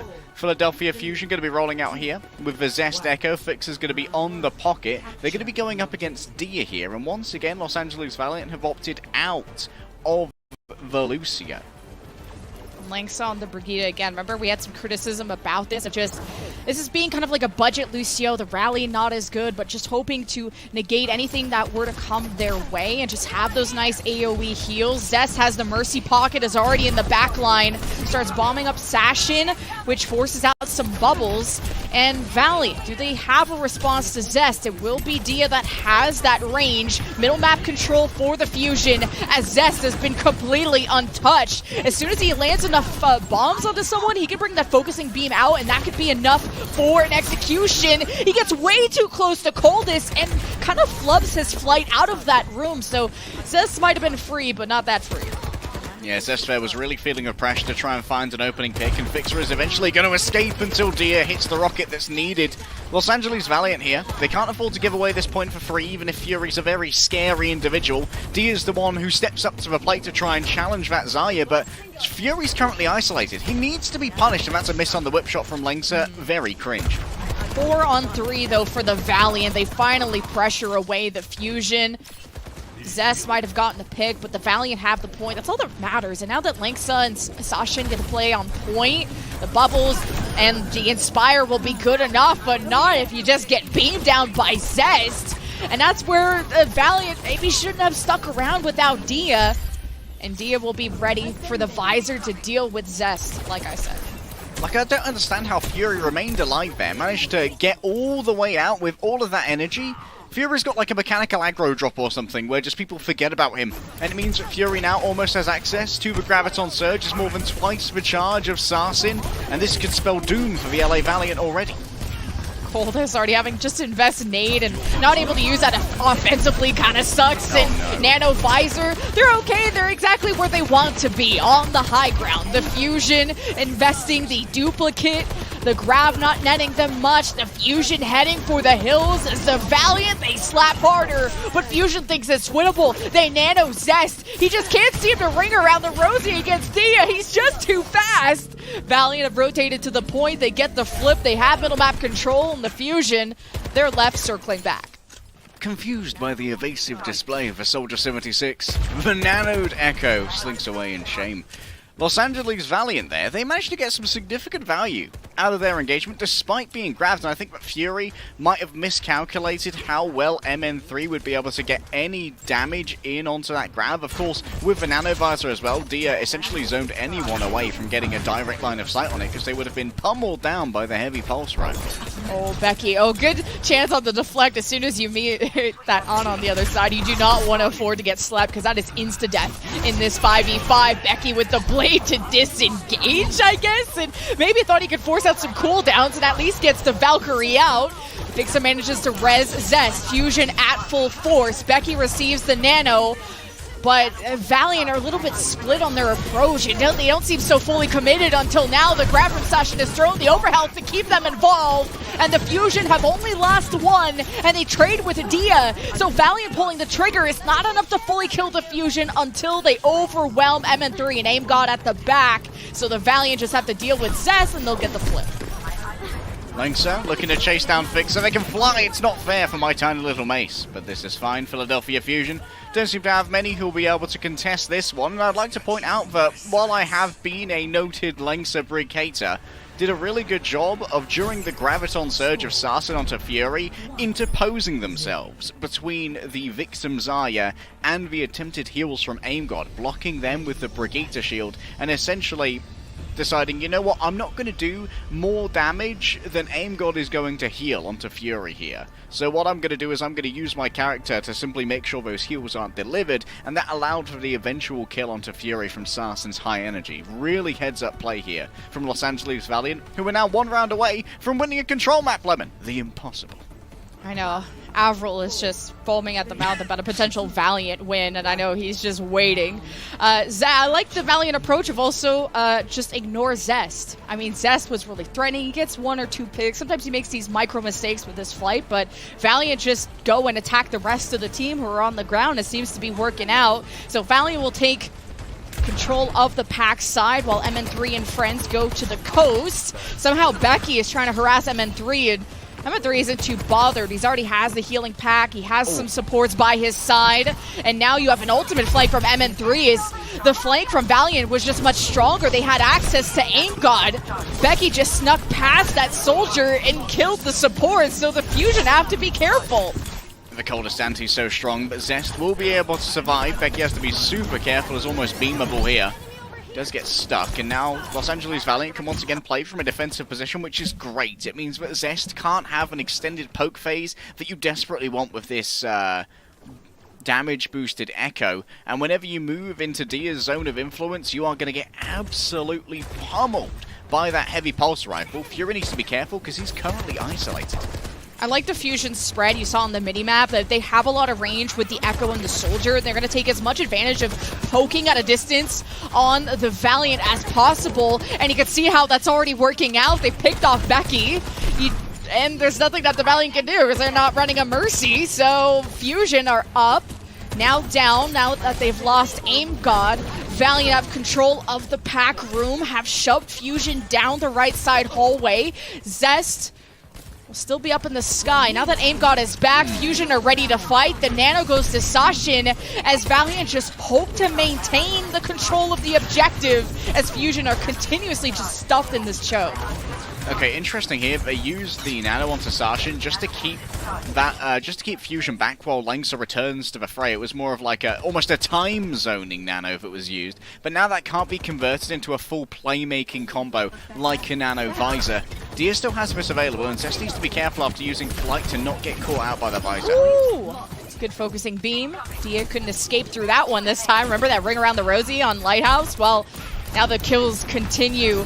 And even though Fusion feel like they get these picks, I mean, the Valiant has had control of the objective this whole time. Surely it flips now. You're just hunting down Coldest. And there we go. Fusion get their first fight win on this round. But 93%, it only takes one for the Valiant to get finally a win on Control. Yeah, from a slow start here, Zest has finally woken up, but Philadelphia Fusion, they need to be economical and very direct with their overall plan for the ultimates. Perfection is demanded, otherwise they'll be dropping a map to the Los Angeles Valiant. And LA Valiant, they have themselves so many tools to try and make this work. Graviton Surge here to force out an overreaction from Philly could be huge. So Becky's on the right side, Dia on the opposite side of the map, looking for any picks that they can. Visors at the ready. The grab is from Fury just to get the solo kill on the Dia. The shutdown, the win con of the Visor. A smart call from Fury as Valiant are left. Do they want to use any ultimates to try and match that trade? And they just don't. Becky's noted, still manages to get healed here, and look who has What? Valiant returned. flipped. What? No what? way. How did the Valiant flip the Fusion for 5v4? Now Becky's in the back line. He's killed 3. Zest denied his duplicate. 99% in overtime at the ready. The Fusion just scrambling. And Valiant, hallelujah, have won a Control map. One word, Lemon. Crikey. What just happened? Yeah, that is a hard yikes from me. Philadelphia give away the control point. And remember, the last time Philadelphia Fusion dropped a map to the Los Angeles Valiant, it stopped from being able to go to the June Joust. They were denying the Hawaii. And Valiant, once again, are proving to be potential kryptonites to the Philadelphia Fusion because this is their weakest map type. Valiant are at their strongest when we go to Escort, when we go to Hybrid. So Valiant have already crossed the hardest river. They have forded the Rubicon, and they have left Philadelphia Fusion scratching their heads and reeling. If Valiant win a Control against Fusion, the Fusion fans are quaking in their boots. But our next map will be Watchpoint Gibraltar, and I'm real excited for the Widowmaker matchup. Get your popcorn. We'll see you after the break.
Kickoff Clash qualifier spot is on the line. And the Valiant, well, have actually started the series off on a good foot. And they're also very effective on payload maps. That's why they always go to Game 5s. They can't start or close well, but they're good right in the middle. And the Fusion fans are just on fire right now and not in the best of ways.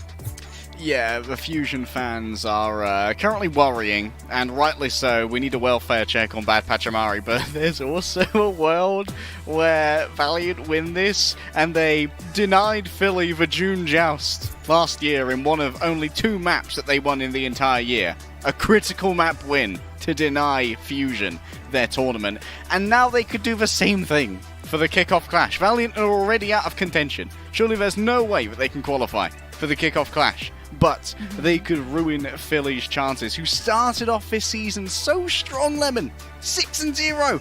They swept the defending champions of the Shanghai Dragons, but now they stand with no maps and no maidens. However, there are still chances here, as Gibraltar is up next. And the Fusion are on their knees down bad, but at least this time they can pray because we're on Gibraltar. And this is an MN3 Widow map if I've ever seen one.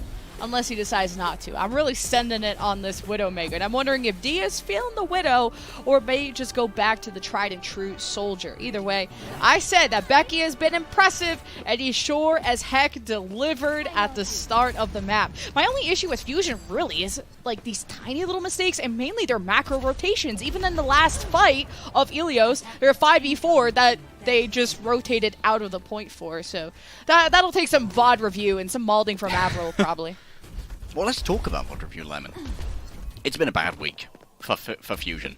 And the thing is, because they have 4 matches in a single weekend, they don't have the chance to really iterate upon the mistakes that have been exploited again and again by teams. And it might be that Philadelphia Fusion, they've kind of been poo-pooed on. They've been dumpied by the schedule. Well, the Roadhog. Hoping for that first initial hook on anyone that presents himself on the bridge. And we've seen this in North America, but Valiant ain't falling for that. Sashin, though, the D.Va is disappointing me.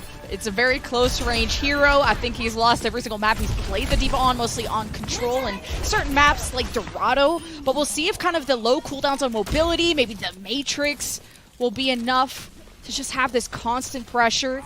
Now, Fusion have already lost Zest, so they're kind of chilling out.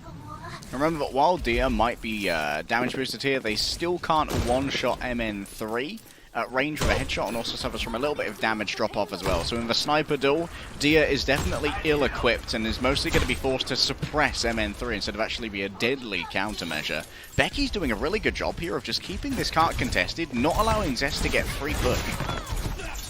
Yeah, Fusion at least sending one person down there is big. And I wonder where MN3 is positioning, clearly in the sights of Dia, but gets resurrected back by Lengsa. Usually, MN3 would want to keep that positioning to just expect that. So I'm wondering if Lengsa, of course, had a hiding spot, probably around a box or something. So Valiant are just losing control of the high ground. Fusion getting through the car wash. MN3 kind of assisting Zest with this Tracer situation where Becky is close to the pulse and can maybe make a big splash for the defense to take back control. Hits the shield, Bixa drops it unaffected, and that's exactly why you play the Brigida. Unaffected, unbothered in their lane and fully moisturized Lemon, but MN3 has found Becky. What a shot to take down a Tracer, and that will gift over the infra site as well. Sarsin's so hard to heal up here because there's no real burst healing from a Mercy and a Zenyatta either.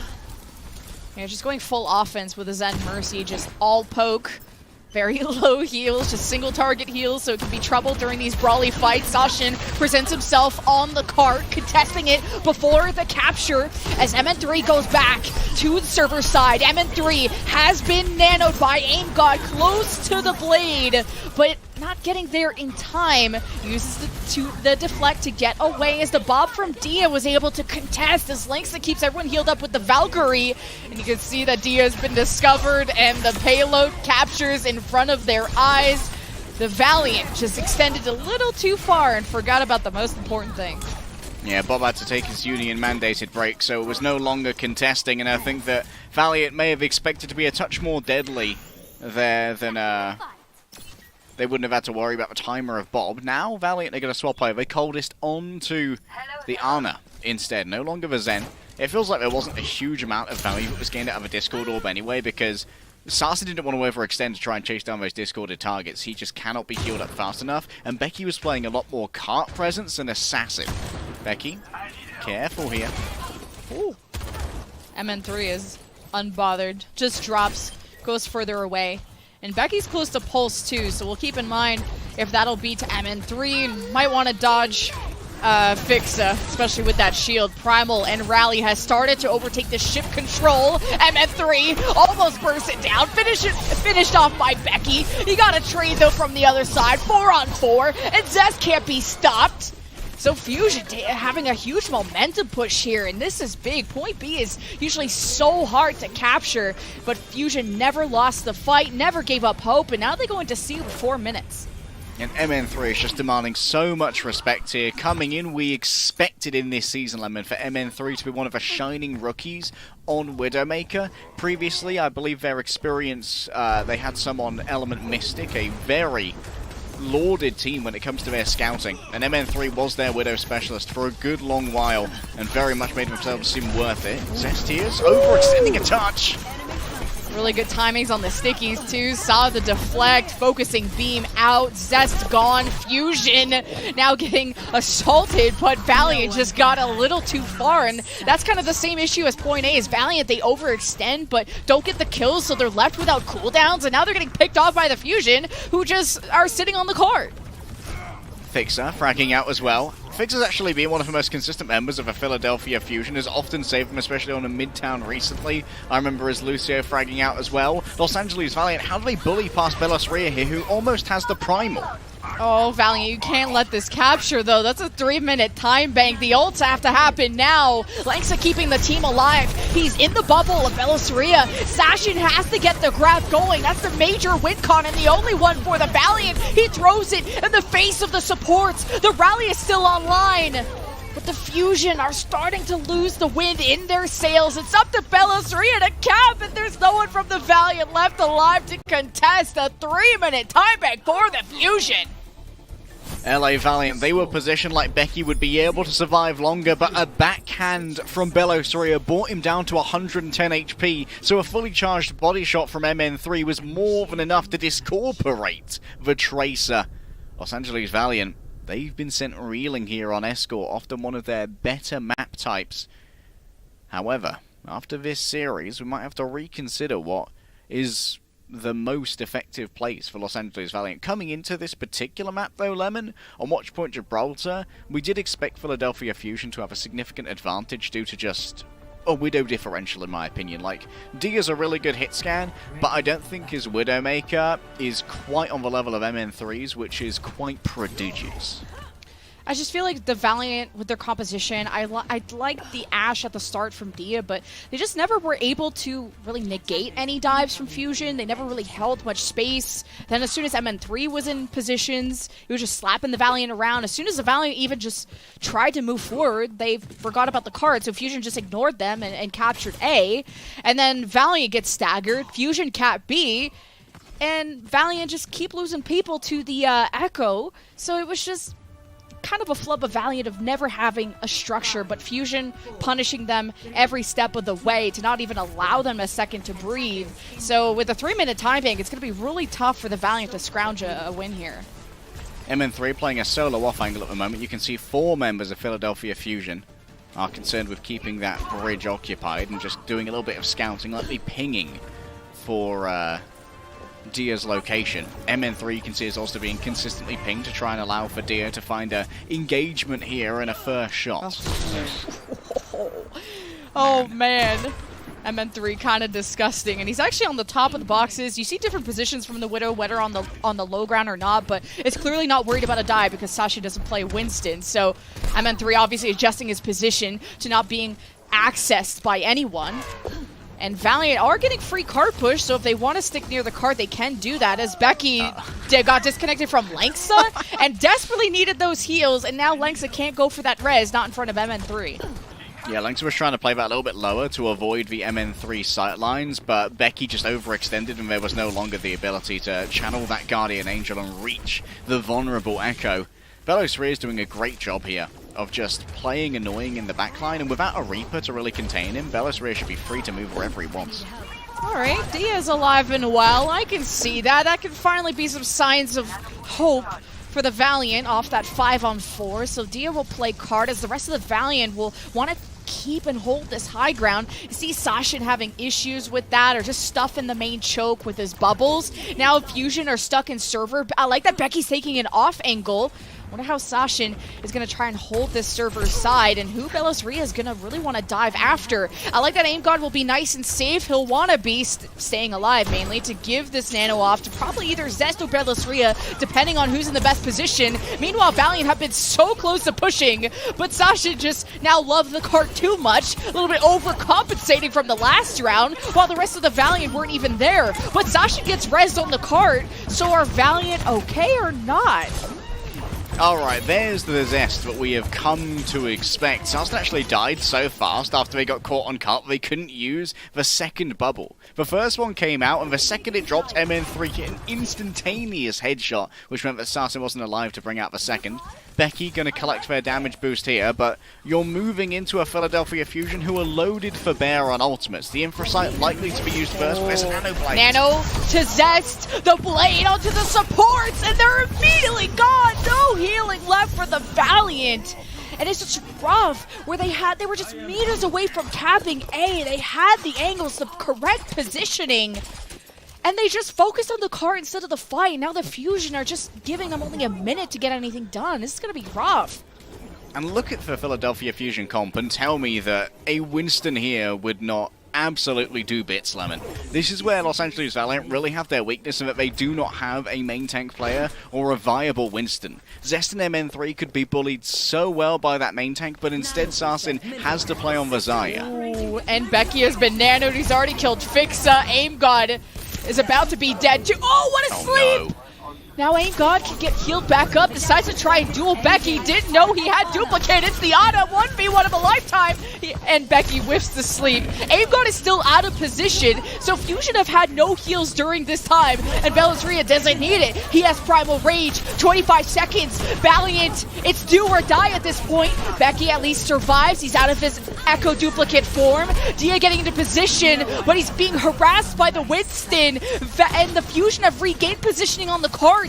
You can see Becky is behind, but he's barely connecting with any of the heals he desperately needs. A few more meters to go, and Sashin is in deep, and the kills from the Valiant are not coming quick enough, and just probably not enough energy for Sashin to make a big enough splash. He still kills two, but it's Zest who stands tall, and the overtime wick will go away. The Fusion will take a map. Hold the presses. Hold Tezonde's hand. This is by no means going to be a sweep now for the LA Valiant. Philadelphia Fusion have returned to where they're at their best. Flexing Belos on the Winston, being able to get themselves a bit of a tank differential. Sarsen had so much trouble trying to address the backline. We saw Becky panic, having to find themselves in a Ana duplicate to survive the duel against Aim God after getting slept while nanoed, and then after that handing over the nano to Dia on the Widowmaker instead, when Sarsen was right there, begging to be the more powerful frontline. A critical mistake, Lemon, and Los Angeles Valiant, they have a lot to think about. Yeah, and that Echo choke was, like you said, not great. Even if that would have been successful, the amount of time that took, and the Valiant just, every time they have these momentum pushes, it's just never converting into kills. And then Velos was surviving without supports anyway. While Fixa was dead, while Aim God was in a 1v1, Velos just contested the cart. And it allowed Fusion to get respawns back up. So the Valiant, with a major flub, will give up that map. We have a series, though, tied 1-1. We will throw it to a break, and we'll see you on the other side.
Becky, where art thou? Why you no longer so fine? The Echo, the Becco that we know and love just did not show up on Gibraltar. The 404 air just not there. But I think mainly there's just connections that are not happening between the Valiant, and you need that when the Zarya is literally the glue to the team, and it ain't very sticky.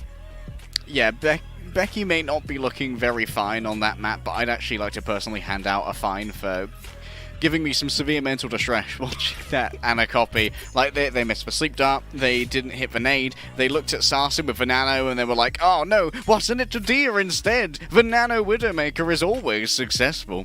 In opposite world. LA Valiant, kind of losing the plot, dropping the spaghetti, mummering and meaing.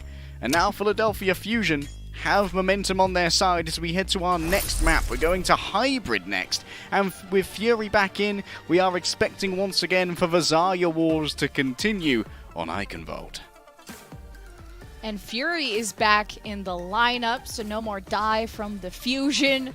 But the job here is done. Waves as Kate Bellasria exits with the Winston overwhelming the Valiant. I mean, just the constant dives, just Valiant just couldn't hold any space, and not really having the comp to do so. I mean, Becky needs a lot more resources if you want him to pop off, but I'll commit a Mercy when Becky can win a 1v1 against an Ana, but, I mean, aim God, it's in the name, so.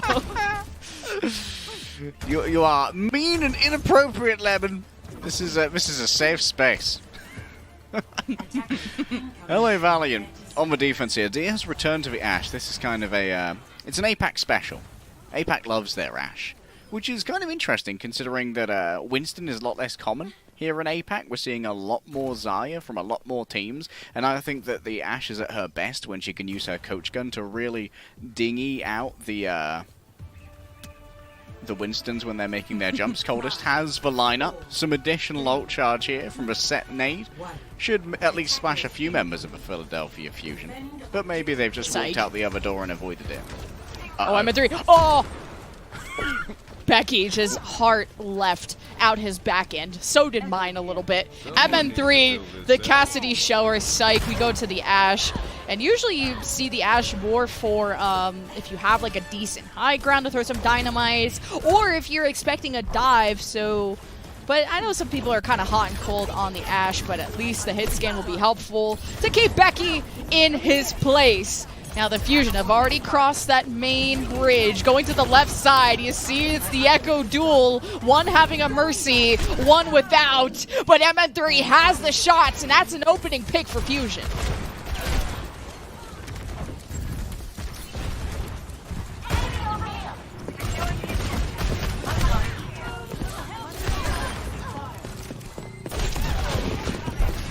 Going back home. Going back to the Familia. Going back to the grave. Fusion, I mean, what a nice fight. MN3, I believe in the Ashe now. I'll never talk smack ever again. Objective lost. Stop the payload. Okay, we've lost leg day, but it sounds like when the Fusion took a fight win, they also killed leg day, so thanks. So, for now, the Fusion scouting. It's the Valiant on the high ground. At least Lanxa's break can serve for something and pushing off anyone who comes near them, which mainly that threat is going to come from Zest. Wow. Dia on the high ground. Disgusting with the headshot. Of course, that's all forgiven by Fix, able to resurrect around the corner. Leg day. You got a pulse? We alive? Yeah, I've got a pulse, but I do not have a pocket. And the same could be said for Becky, and that's really where Zest is able to get a real differential here over their opposite Echo. Coldest is looking for a nano here. Do you want to give it to Sarsin on an engagement, or do you maybe want to give it to Becky to play this kind of faux Reaper, getting bubbled on an engagement and burning through Fury, as Zest is making themselves pretty known here on the high ground? So, yeah, the Fusion just, you know, when you have this Zarya, usually a lot of teams in North America anyway will bubble a Reaper, and that's kind of the sieging tool to go to the high ground. But if you don't go to the high ground, then you're just going to get shot at from the high ground. So there's Valiant dropping down, nanoing Becky. who is just going to destroy everything in sight from the Fusion. Maybe even catching a pick off Fixa, who invests a Valkyrie. Fusion are only down 1 and just wanting to conserve their ultimates. So Fusion, you can see Fury wanting to make that call. Let's go inside of Castle, or let's try and push card, I guess. Fury currently isolated though.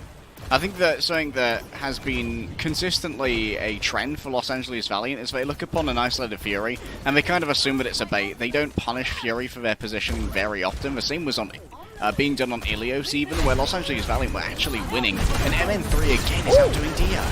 Finally, we see the Fusion present on the high ground. They throw their grab, but the bodyguard of Bob from Dia was enough to just stop the Fusion in their tracks. Without Fury, there's nothing really protecting this team, so Zest will take up the role. The duplicate on the Zest doesn't do much. No grab acquired, no fight win acquired from the Fusion. And at least they're trying to get this high ground from the Valiant, but it's not working out. Was that a Mercy duplicate? Yeah. When the homies want to pocket you, fine, I'll pocket myself. An interesting choice from Becky, and Zest is actually now swapped over onto a Tracer instead. This is going to give a little bit more cart pressure here, and if you can force Becky into a duel to stop this cart from moving, because Becky doesn't have a consistent pocket, you can force Lengsa to use those repair packs, which means they're super vulnerable to getting bombed. Oh, that's huge. The instant, just Doritos. Fusion finally can see the light at the end of the tunnel. You still gotta win one more fight to actually cap that end of the tunnel, but hey, the high ground was gonna be a difficult task. They complete it. Now the Valiant, they have the ults for this fight. The M in MN3 stands for Morbid, because he just morbed out and absolutely morbed upon both the supports of Los Angeles Valiant. The rally is going to have to be used here, and yes, it will continue giving that overhealth through the ante. Yeah, Fusion just couldn't really fight that as Valiant scooted up to the right side. Grab a storm from Sashin. Fusion are pretty well hidden, but Becky is above, handing out the backhand of justice. Fusion not feeling so hot after losing Aim God. And we kind of look back at the card who's currently being capped by Zest. Guys? Valiant don't know! Valiant don't know! Wait, no, Zest, you could have committed, please. I wanted to see the C9. Dreams and dreams and dreams. One of the things that's really starting to be a worrying trend for me, Lemon, is I think Lynx are actually missing quite a few whip shots, and I need to see the accuracy on these go up so that not only can you continue to keep Inspire uptime high, but also really bringing in some additional pressure towards Zest and forcing out recall. Now a few more meters to go for the Fusion. 1 minute to do it, close to grab. Zest in the back line, dangling and breaking the ankles of Dia. And he just needed to assassinate him. Now with the pulse bomb, I hope Zest knows. Dia still throws out the bomb before he ends his life, so something is contesting the cart. Becky's in the back line, great focusing beam. He's killed 2, all thanks to the Nano. As Fusion, it's a 2-on-1. Sashin left to contest this and will die, just shaving off a few more seconds for the defense, and Fusion will be capping B. Oh, that was a great bubble from Sarsin, which saved Becky, I believe, from the pulse form of Zest. But in the end, AimGod just had an excellent position to be able to continually exploit the members of the LA Valiant, who did not have their flank covered because Becky was busy being the tip of a spear instead. Los Angeles Valiant now, they're going to have to defend third, but they did manage to drain an admirable amount the Philadelphia Fusion time bank, and now Bob is going to be the primary method by which Philadelphia Fusion can force forward momentum. Let's see who Becky wants to duplicate this time, and Becky's not even needing it with that pick on the Fixa. You're not too worried about the Fusion anymore. You know Zest doesn't have Pulse Bomb. He hasn't been able to really one-clip anything in this map so far, so the Valiant just keeping a close eye on him. Oh, MN3. Bullets to the knees, Lemon, bullets to the knees! And now Sarsin doesn't have to worry too much about the bulb. Good sleep there from Coldest. And Becky's going to have time to respawn now to return with the duplicate. Fusion, after that trading pick, a 4-on-4 ensues, and then the Fusion can continue this road. MN3 just doesn't miss as Lynx on the rally is only preserving himself and contesting the cart. Becky throws out the grab. The duplicate from Echo flies back towards Coldest. Sashin will be next with his own grab, but it's Furies that comes out first, and the Valiant gotta hope they can stop this, but it's just too late for this grab. It's up to Becky to kill everything in his path, and it's just not enough. Fury even got nanoed, and Valiant can't contest, so it's a 22-second cap from the Fusion. When it comes to these hit scan doors, Lemon, MN3 is just looking inassailable. Yes, he is more of a flick scan. We saw potentially MN3 not being able to get the better of Dia in Soldier versus Soldier, but Philadelphia Fusion are continuously forcing these battles where Dia isn't allowed to play the Soldier 76 and can't bring out this sustained damage pressure, and that means that Fixer and Aim God are very rarely dying. I'd love to see Dia return to that Soldier 76, have the additional ability to move quickly and find off angles to pressure Philadelphia Fusion, because at the moment it feels like the only pressure Philadelphia Fusion are taking is when they opt into these 1 versus 1 duels like the Zest Engage. Yeah, when the high ground is no longer an issue going into point C, you saw the Fusion just, this composition is going to do a lot better on it. You give the nanos to Fury, of course he's going to pop off. Dia's Bob's not getting as much value because they're just getting slept by Aim God as you would. And MN3 is also hitting insane headshots, which is giving Fusion these trading picks. Like, even in that last point C, Fusion were actually down a member. But because MN3 got a pick, they're able to take a 4-on-4 and use their ults. Like, Fury threw out his grab way before Sasha, and I'm not sure if Sasha was still in spawn or not. But then, you know, Fury's also getting more grab value. So, Fusion in a good spot to take a lead in the series, but they gotta hold Valiant back. Now Philadelphia Fusion, they have decided to stick with the Ashe here, but Dia has moved over now onto the Reaper. This is going to mean potentially a lot of damage onto Fury and forcing out those bubbles early, but Sashin, you've got to be careful not to expend too much here for your own survival when Dia's going to be depending on you. Yeah, good bubbles from Sasha, and he's used both of them. Has to be wary because Fusion will be counting those as Becky as disengaged into a spot where Sasha nor Coldest can help him. Fusion now down only 1 member and will be able to negate the rest of the Valiant push and hold for now. Yeah, that was curious from Becky right there. It's like, you know what? I could dive into 4 people on Liv. No worries, mate. Philadelphia Fusion, they're giving out the damage quite equally at the moment, so no one's really getting too close to an ultimate. But Coldest, because Los Angeles Valiant have been taking so much damage, does at least have a small amount of premium when it comes to the nano boost. Is that a 2-meter TP there from Dia? Oh no, he gets into the back quite safely. See Valiant at least keeping their supports nice and safe from Zest in that mini pack room. Sasha taking a lot of pressure, able to help. Oh, Coldest already has nanos, so it's more about Sasha trying to generate some good charge without having that reset, of course. Coldest will give him the nano, has made the call. It's only 60%, should be enough to kill Fury, but he notices that Aim God is right next to him, so that's way better of a pick than Fury. Now the rest of Fusion are being pushed away, and the Valiant will be able to capture the point unless something majorly flubs, and it's MN3 with 2 picks, so this could be turnable. You can see that there is a Lucio of Zest on the point, but not enough to keep the contest going, so Valiant will cap.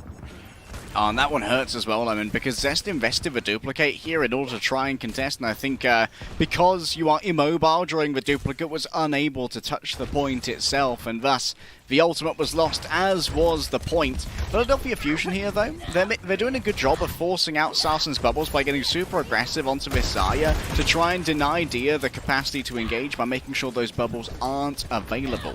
But if Philadelphia Fusion are out-tempoed by Sarsen moving into them, so they can't control how much pressure Visaya is taking, Dia will be able to get much more done. On the high ground, though, Bob at the ready. It's about, maybe you want to set this up in the backline, but now the Valiant are going inside of Castle. This will be an insane lane for MN3 to bowl down. The pin's almost set up. Valiant approaching. Valiant have their own ultimates. It's a Soundbear engage to maybe help survive against the Bob. It tosses up the Reaper of Dia. Sasha throws the grab, but everyone from Valiant is really too weak. I mean, Dia got deleted by Zest, and Zest got nanoed, so of course he's going to do a ton of work. That was a really good fight win from the Fusion. And I love that MN3 used that Bob as well, moving forward to get the knock-up and stop Dia from being able to really advance upon the back line of a Philadelphia Fusion so they could keep themselves safe and give their exposure to the grab at kind of their own tempo. Now that's not available for Sarsin, but you still have to deal with the major threats on the Valiant. Either a Nano Blossom or a Nano Blade. And Zest has already taken a little bit of damage. You need to be careful to try and make your move before Duplicate is available, because those iframes on the Duplicate will really mess with your Nano combos. AD is already forced to use Wraith. The blade comes out from Becky. He's got Nano. Great deflects against MN3. Zest is in the sky, and Becky's too short. Still, the last right click will claim Zest and the rest of the Fusion, who are gone and dusted, as the Valiant will be able to move forward. It was ambitious to go after Zest with a Nano Blade, admittedly, especially when you can't quite hit the dash itself as well. But Zest now almost has this Duplicate. And if you can get yourself into a position where you can run double bubble with the two Zaryas, you are going to be a brutal frontline force to try and get through, especially against Becky, who can't deflect those incoming Zarya beams. However, Dia on the back here looking for a chance to spin. Dia noticed the bubbles used by Fury to help Zest's approach on the Echo, and Zest preserves his own life with the Duplicate, but it's an ultimate that's gone to waste. Not able to contest the cart, so Valiant will be capping B. Now they have 3 minutes for C. Fury. They need to be able to find some value out of this next grab here. Sarshin moving forward, demanding so much. Dia wants Fury so bad. No longer will you be ignored. And Los Angeles Valiant, Lemon, we could be on the edge of what is the 2-1 prophecy. Remember that Philadelphia Fusion, they do have time in the bank, so if we do see a Valiant cap here, there will be second attempts once more. No overtime cap for the Philadelphia Fusion as Zest has swapped to the Genji. Zest sees this flame from Dia, and it's important to keep Dia in check here. You cannot have Dia in this back line. That's a great pick from Zest. Now the defense can breathe a sigh of relief, especially as it's 5-on-4. It's a bio into the supports, and you see Valiant are not too eager, and really, or Fusion not too eager, because Valiant are just too far away. Oh, Dia swapped over to the Ashe now. Okay. I mean, Dia's good at the... Oh, there it is. The Soldier 76, Lemon. This is what I like to see. Almost universally meta for a reason. He is super powerful in this iteration of Overwatch 2. Huge amounts of sustained damage. And this means Fury has to be a lot more careful about where he disengages to. No Sleep going to be connecting here from Coldest. But will Sarshin be the recipient of the Nano? I think in the spot from MN3 can contest the car too if things get hairy. That's a great grab from Fury as Sarshin is gone. Not able to counter with their own grab, and that's again the initiative and the experience showing out of Fury. Coldest lost for Nano. Coldest waited too long. We were like, oh, I can keep Sarshin out without the Nano. But you don't need 50% damage reduction. And at the worst possible time, they give over the Nano. So in transit, in the milliseconds where it is on its way to Sarshin, it was lost. And that might prove critical for Los Angeles Valiant, not only in this map, Lemon, but in this series. Because now the power play is missing. Instead, it has to be a grab from Sarshin to force out the defensive countermeasures, followed by a naked Becky Blade. Becky is harassing that high ground, but it's Zest and Fixa, and that's just too much for Becky. As the Bob from MN3 thrown on the cart to contest, it's enough to just buy a few seconds of relief. The grab from Sarshin is thrown, and it's just MN3 who overextended. MN3 gets nanoed, and that's an important call for AimGod to make just to preserve him. You can't afford to lose anyone, even though you do have respawn advantage. Valiant, Becky is gone, so it's not a fight they want to take. A pair of raw blades now stand aligned and ready, Lemon. MN3 swaps over to the Soldier themselves as well. The pressure onto these tanks is going to be immense, and if both of these Zaryas stay alive with this amount of charge, the blades are going to have so much trouble getting any purchase because you go in deep and you'll be burned down by the Zaryas. Especially against a Brigida, that's even tougher for Becky to deal with. Fusion now pulling the trigger. The grab from Fury traps Becky, who got nanoed. Waits for the blade to come out after the ultimate is done. Cuts through MN3. Searches for more targets. AimGod returns to spawn. And we're left with only 3 of the Valiant to keep this push going, or Fusion will go to series point. The respawns are closed. Zest will return soon. Sarshin is so low health. He could have backed up into the healing pad of Dio, but couldn't. There's no eyes at the back of his head. And the Fusion have pushed back the Valiant and have taken this map and will go to series point. Victory.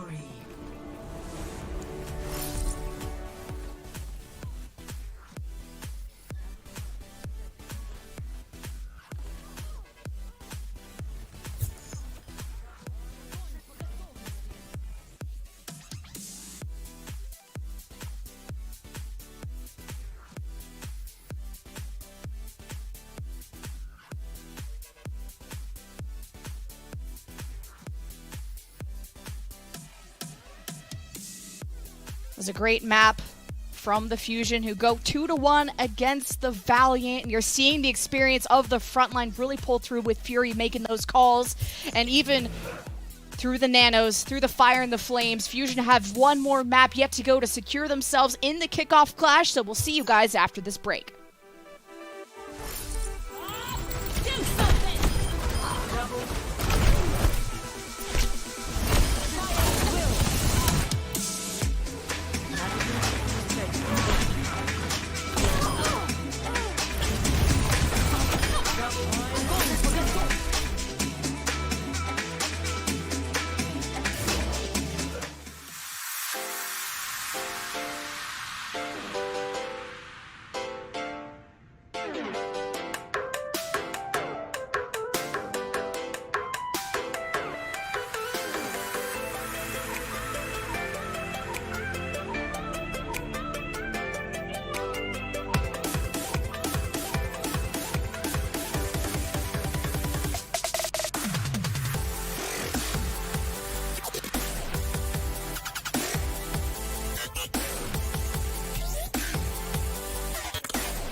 Welcome back from the break, everybody. We have maybe our final map yet to go. It's going to be New Queen Street. Fusion up 2-1.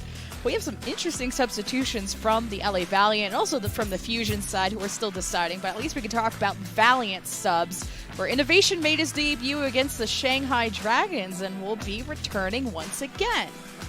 Yeah, Innovation, debuting against the Shanghai Dragons on Midtown, highly effective, managing to flummox the Dragons who hadn't seen the mate previously. But then, on the fourth map, we went to New Queen Street, and Fletter was subbed in to play a pretty great Reaper, and Innovation got absolutely rolled over, which means I'm quite surprised that Valiant are opting into the Innovation on New Queen Street again, given that this was a fairly fruitless endeavor last time.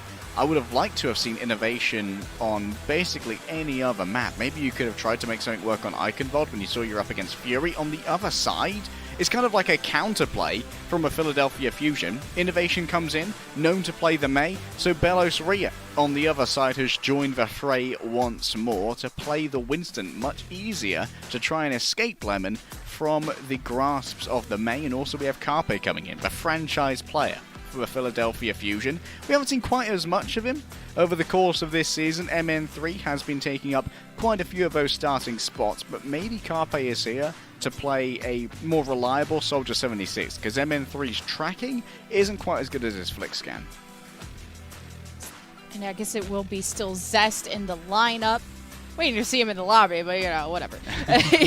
This Genji's been pretty solid. Carpe also has the option to go to Tracer if they want, like, more mobility, because especially against Innovation's Mei, you're more wondering, okay, is the Blizzard going to get value? Because if you play a bunch of high mobility characters or heroes like Soldier, like Tracer, even Genji dashes out, Winston can jump out, it's going to be tough for Innovation to get that value. And I remember when we casted New Queen Street, where the Valiant got fully capped on by the Shanghai Dragons, it was not a good sight. Innovation's Blizzards just didn't get as much value. Now, I do think the Mei walls will be fruitful on the kind of middle neutral roads of New Queen Street, where it's extremely narrow and can get those isolations. But when it comes to the outer kind of rounder corners after that initial push, it's a lot wider, and that's where the Mei, you can't rely on those Mei walls as much.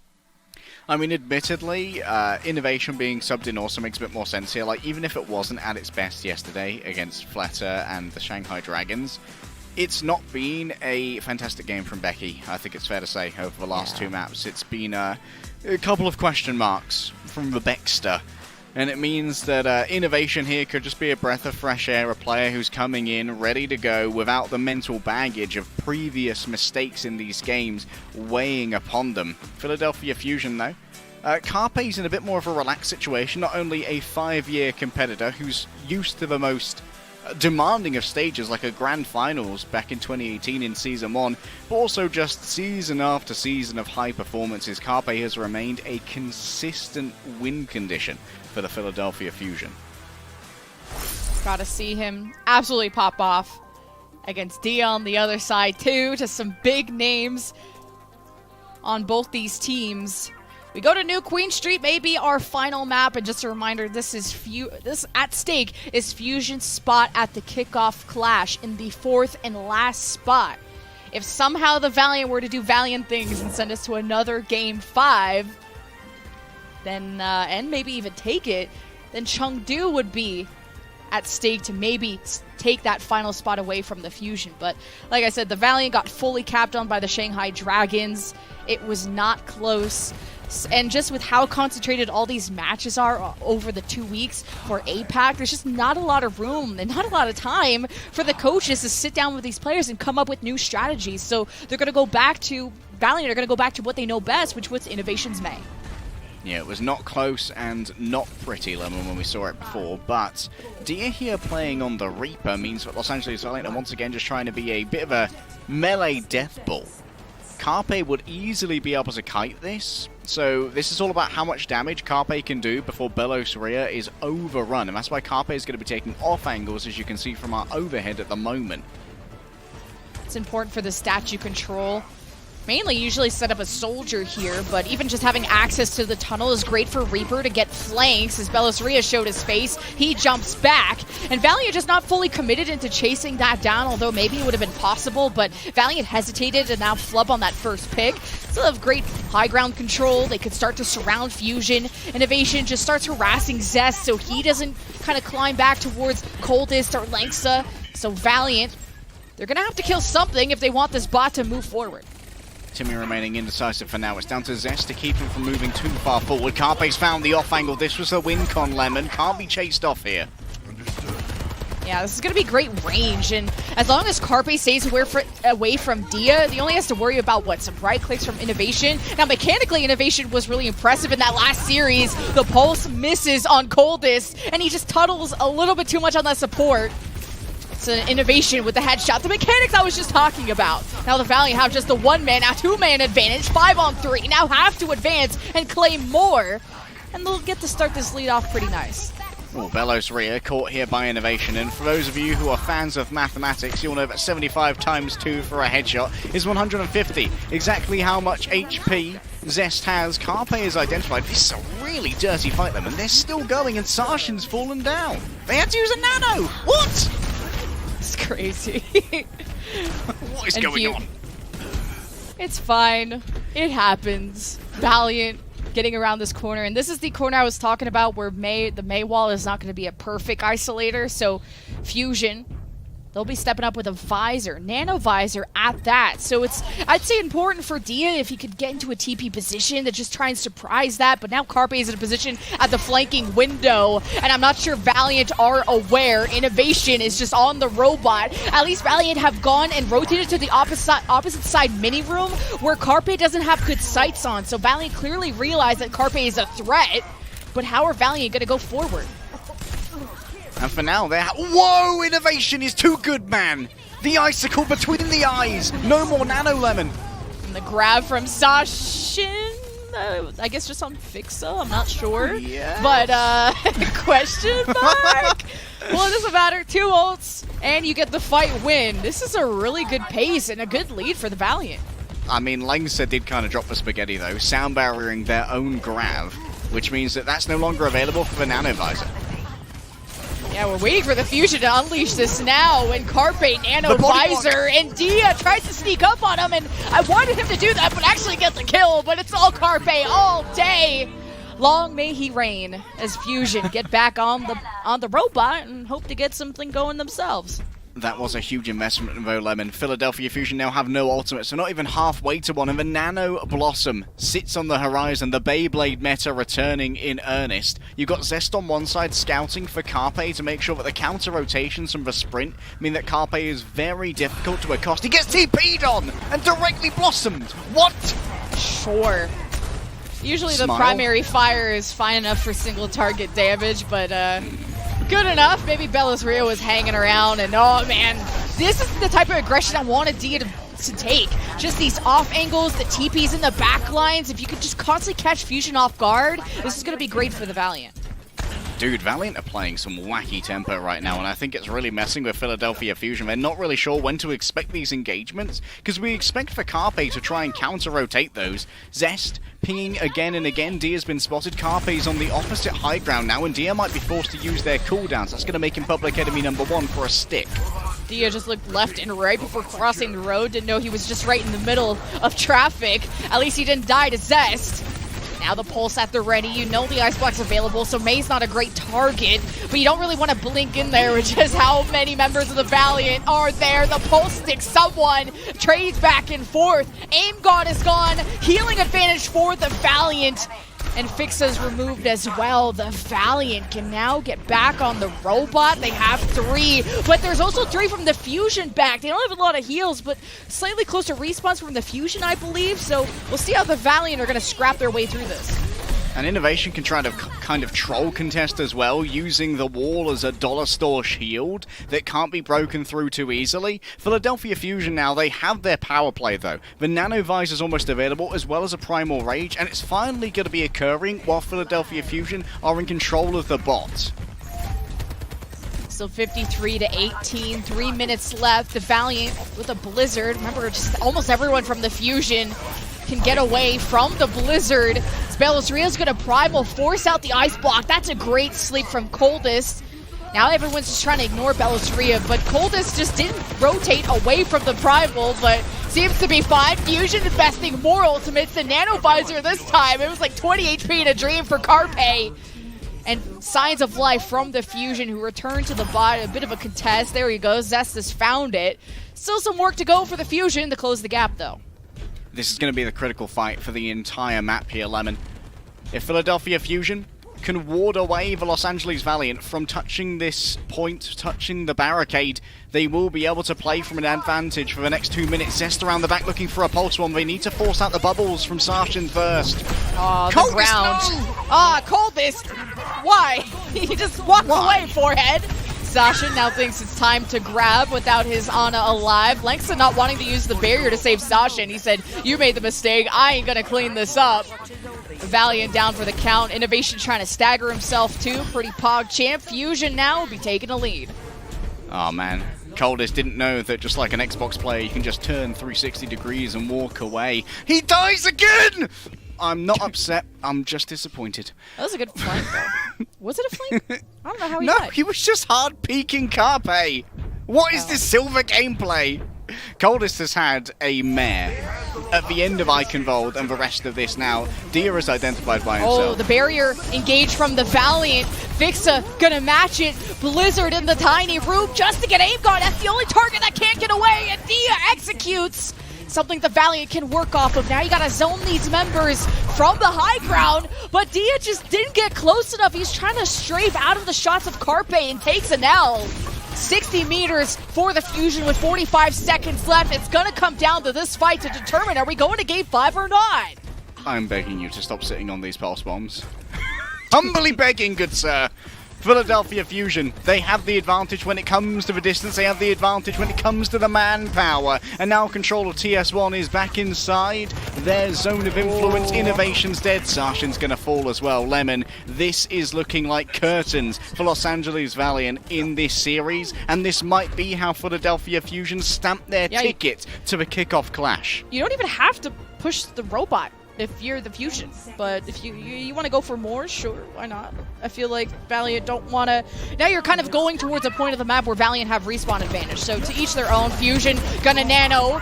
Carpe unleashes the tactical visor. Coldest peeks it, stares into the god's eyes and falls, and the Valiant just can't do anything about it. Overtime goes away. The Fusion can take a series, and it's against the LA Valiant.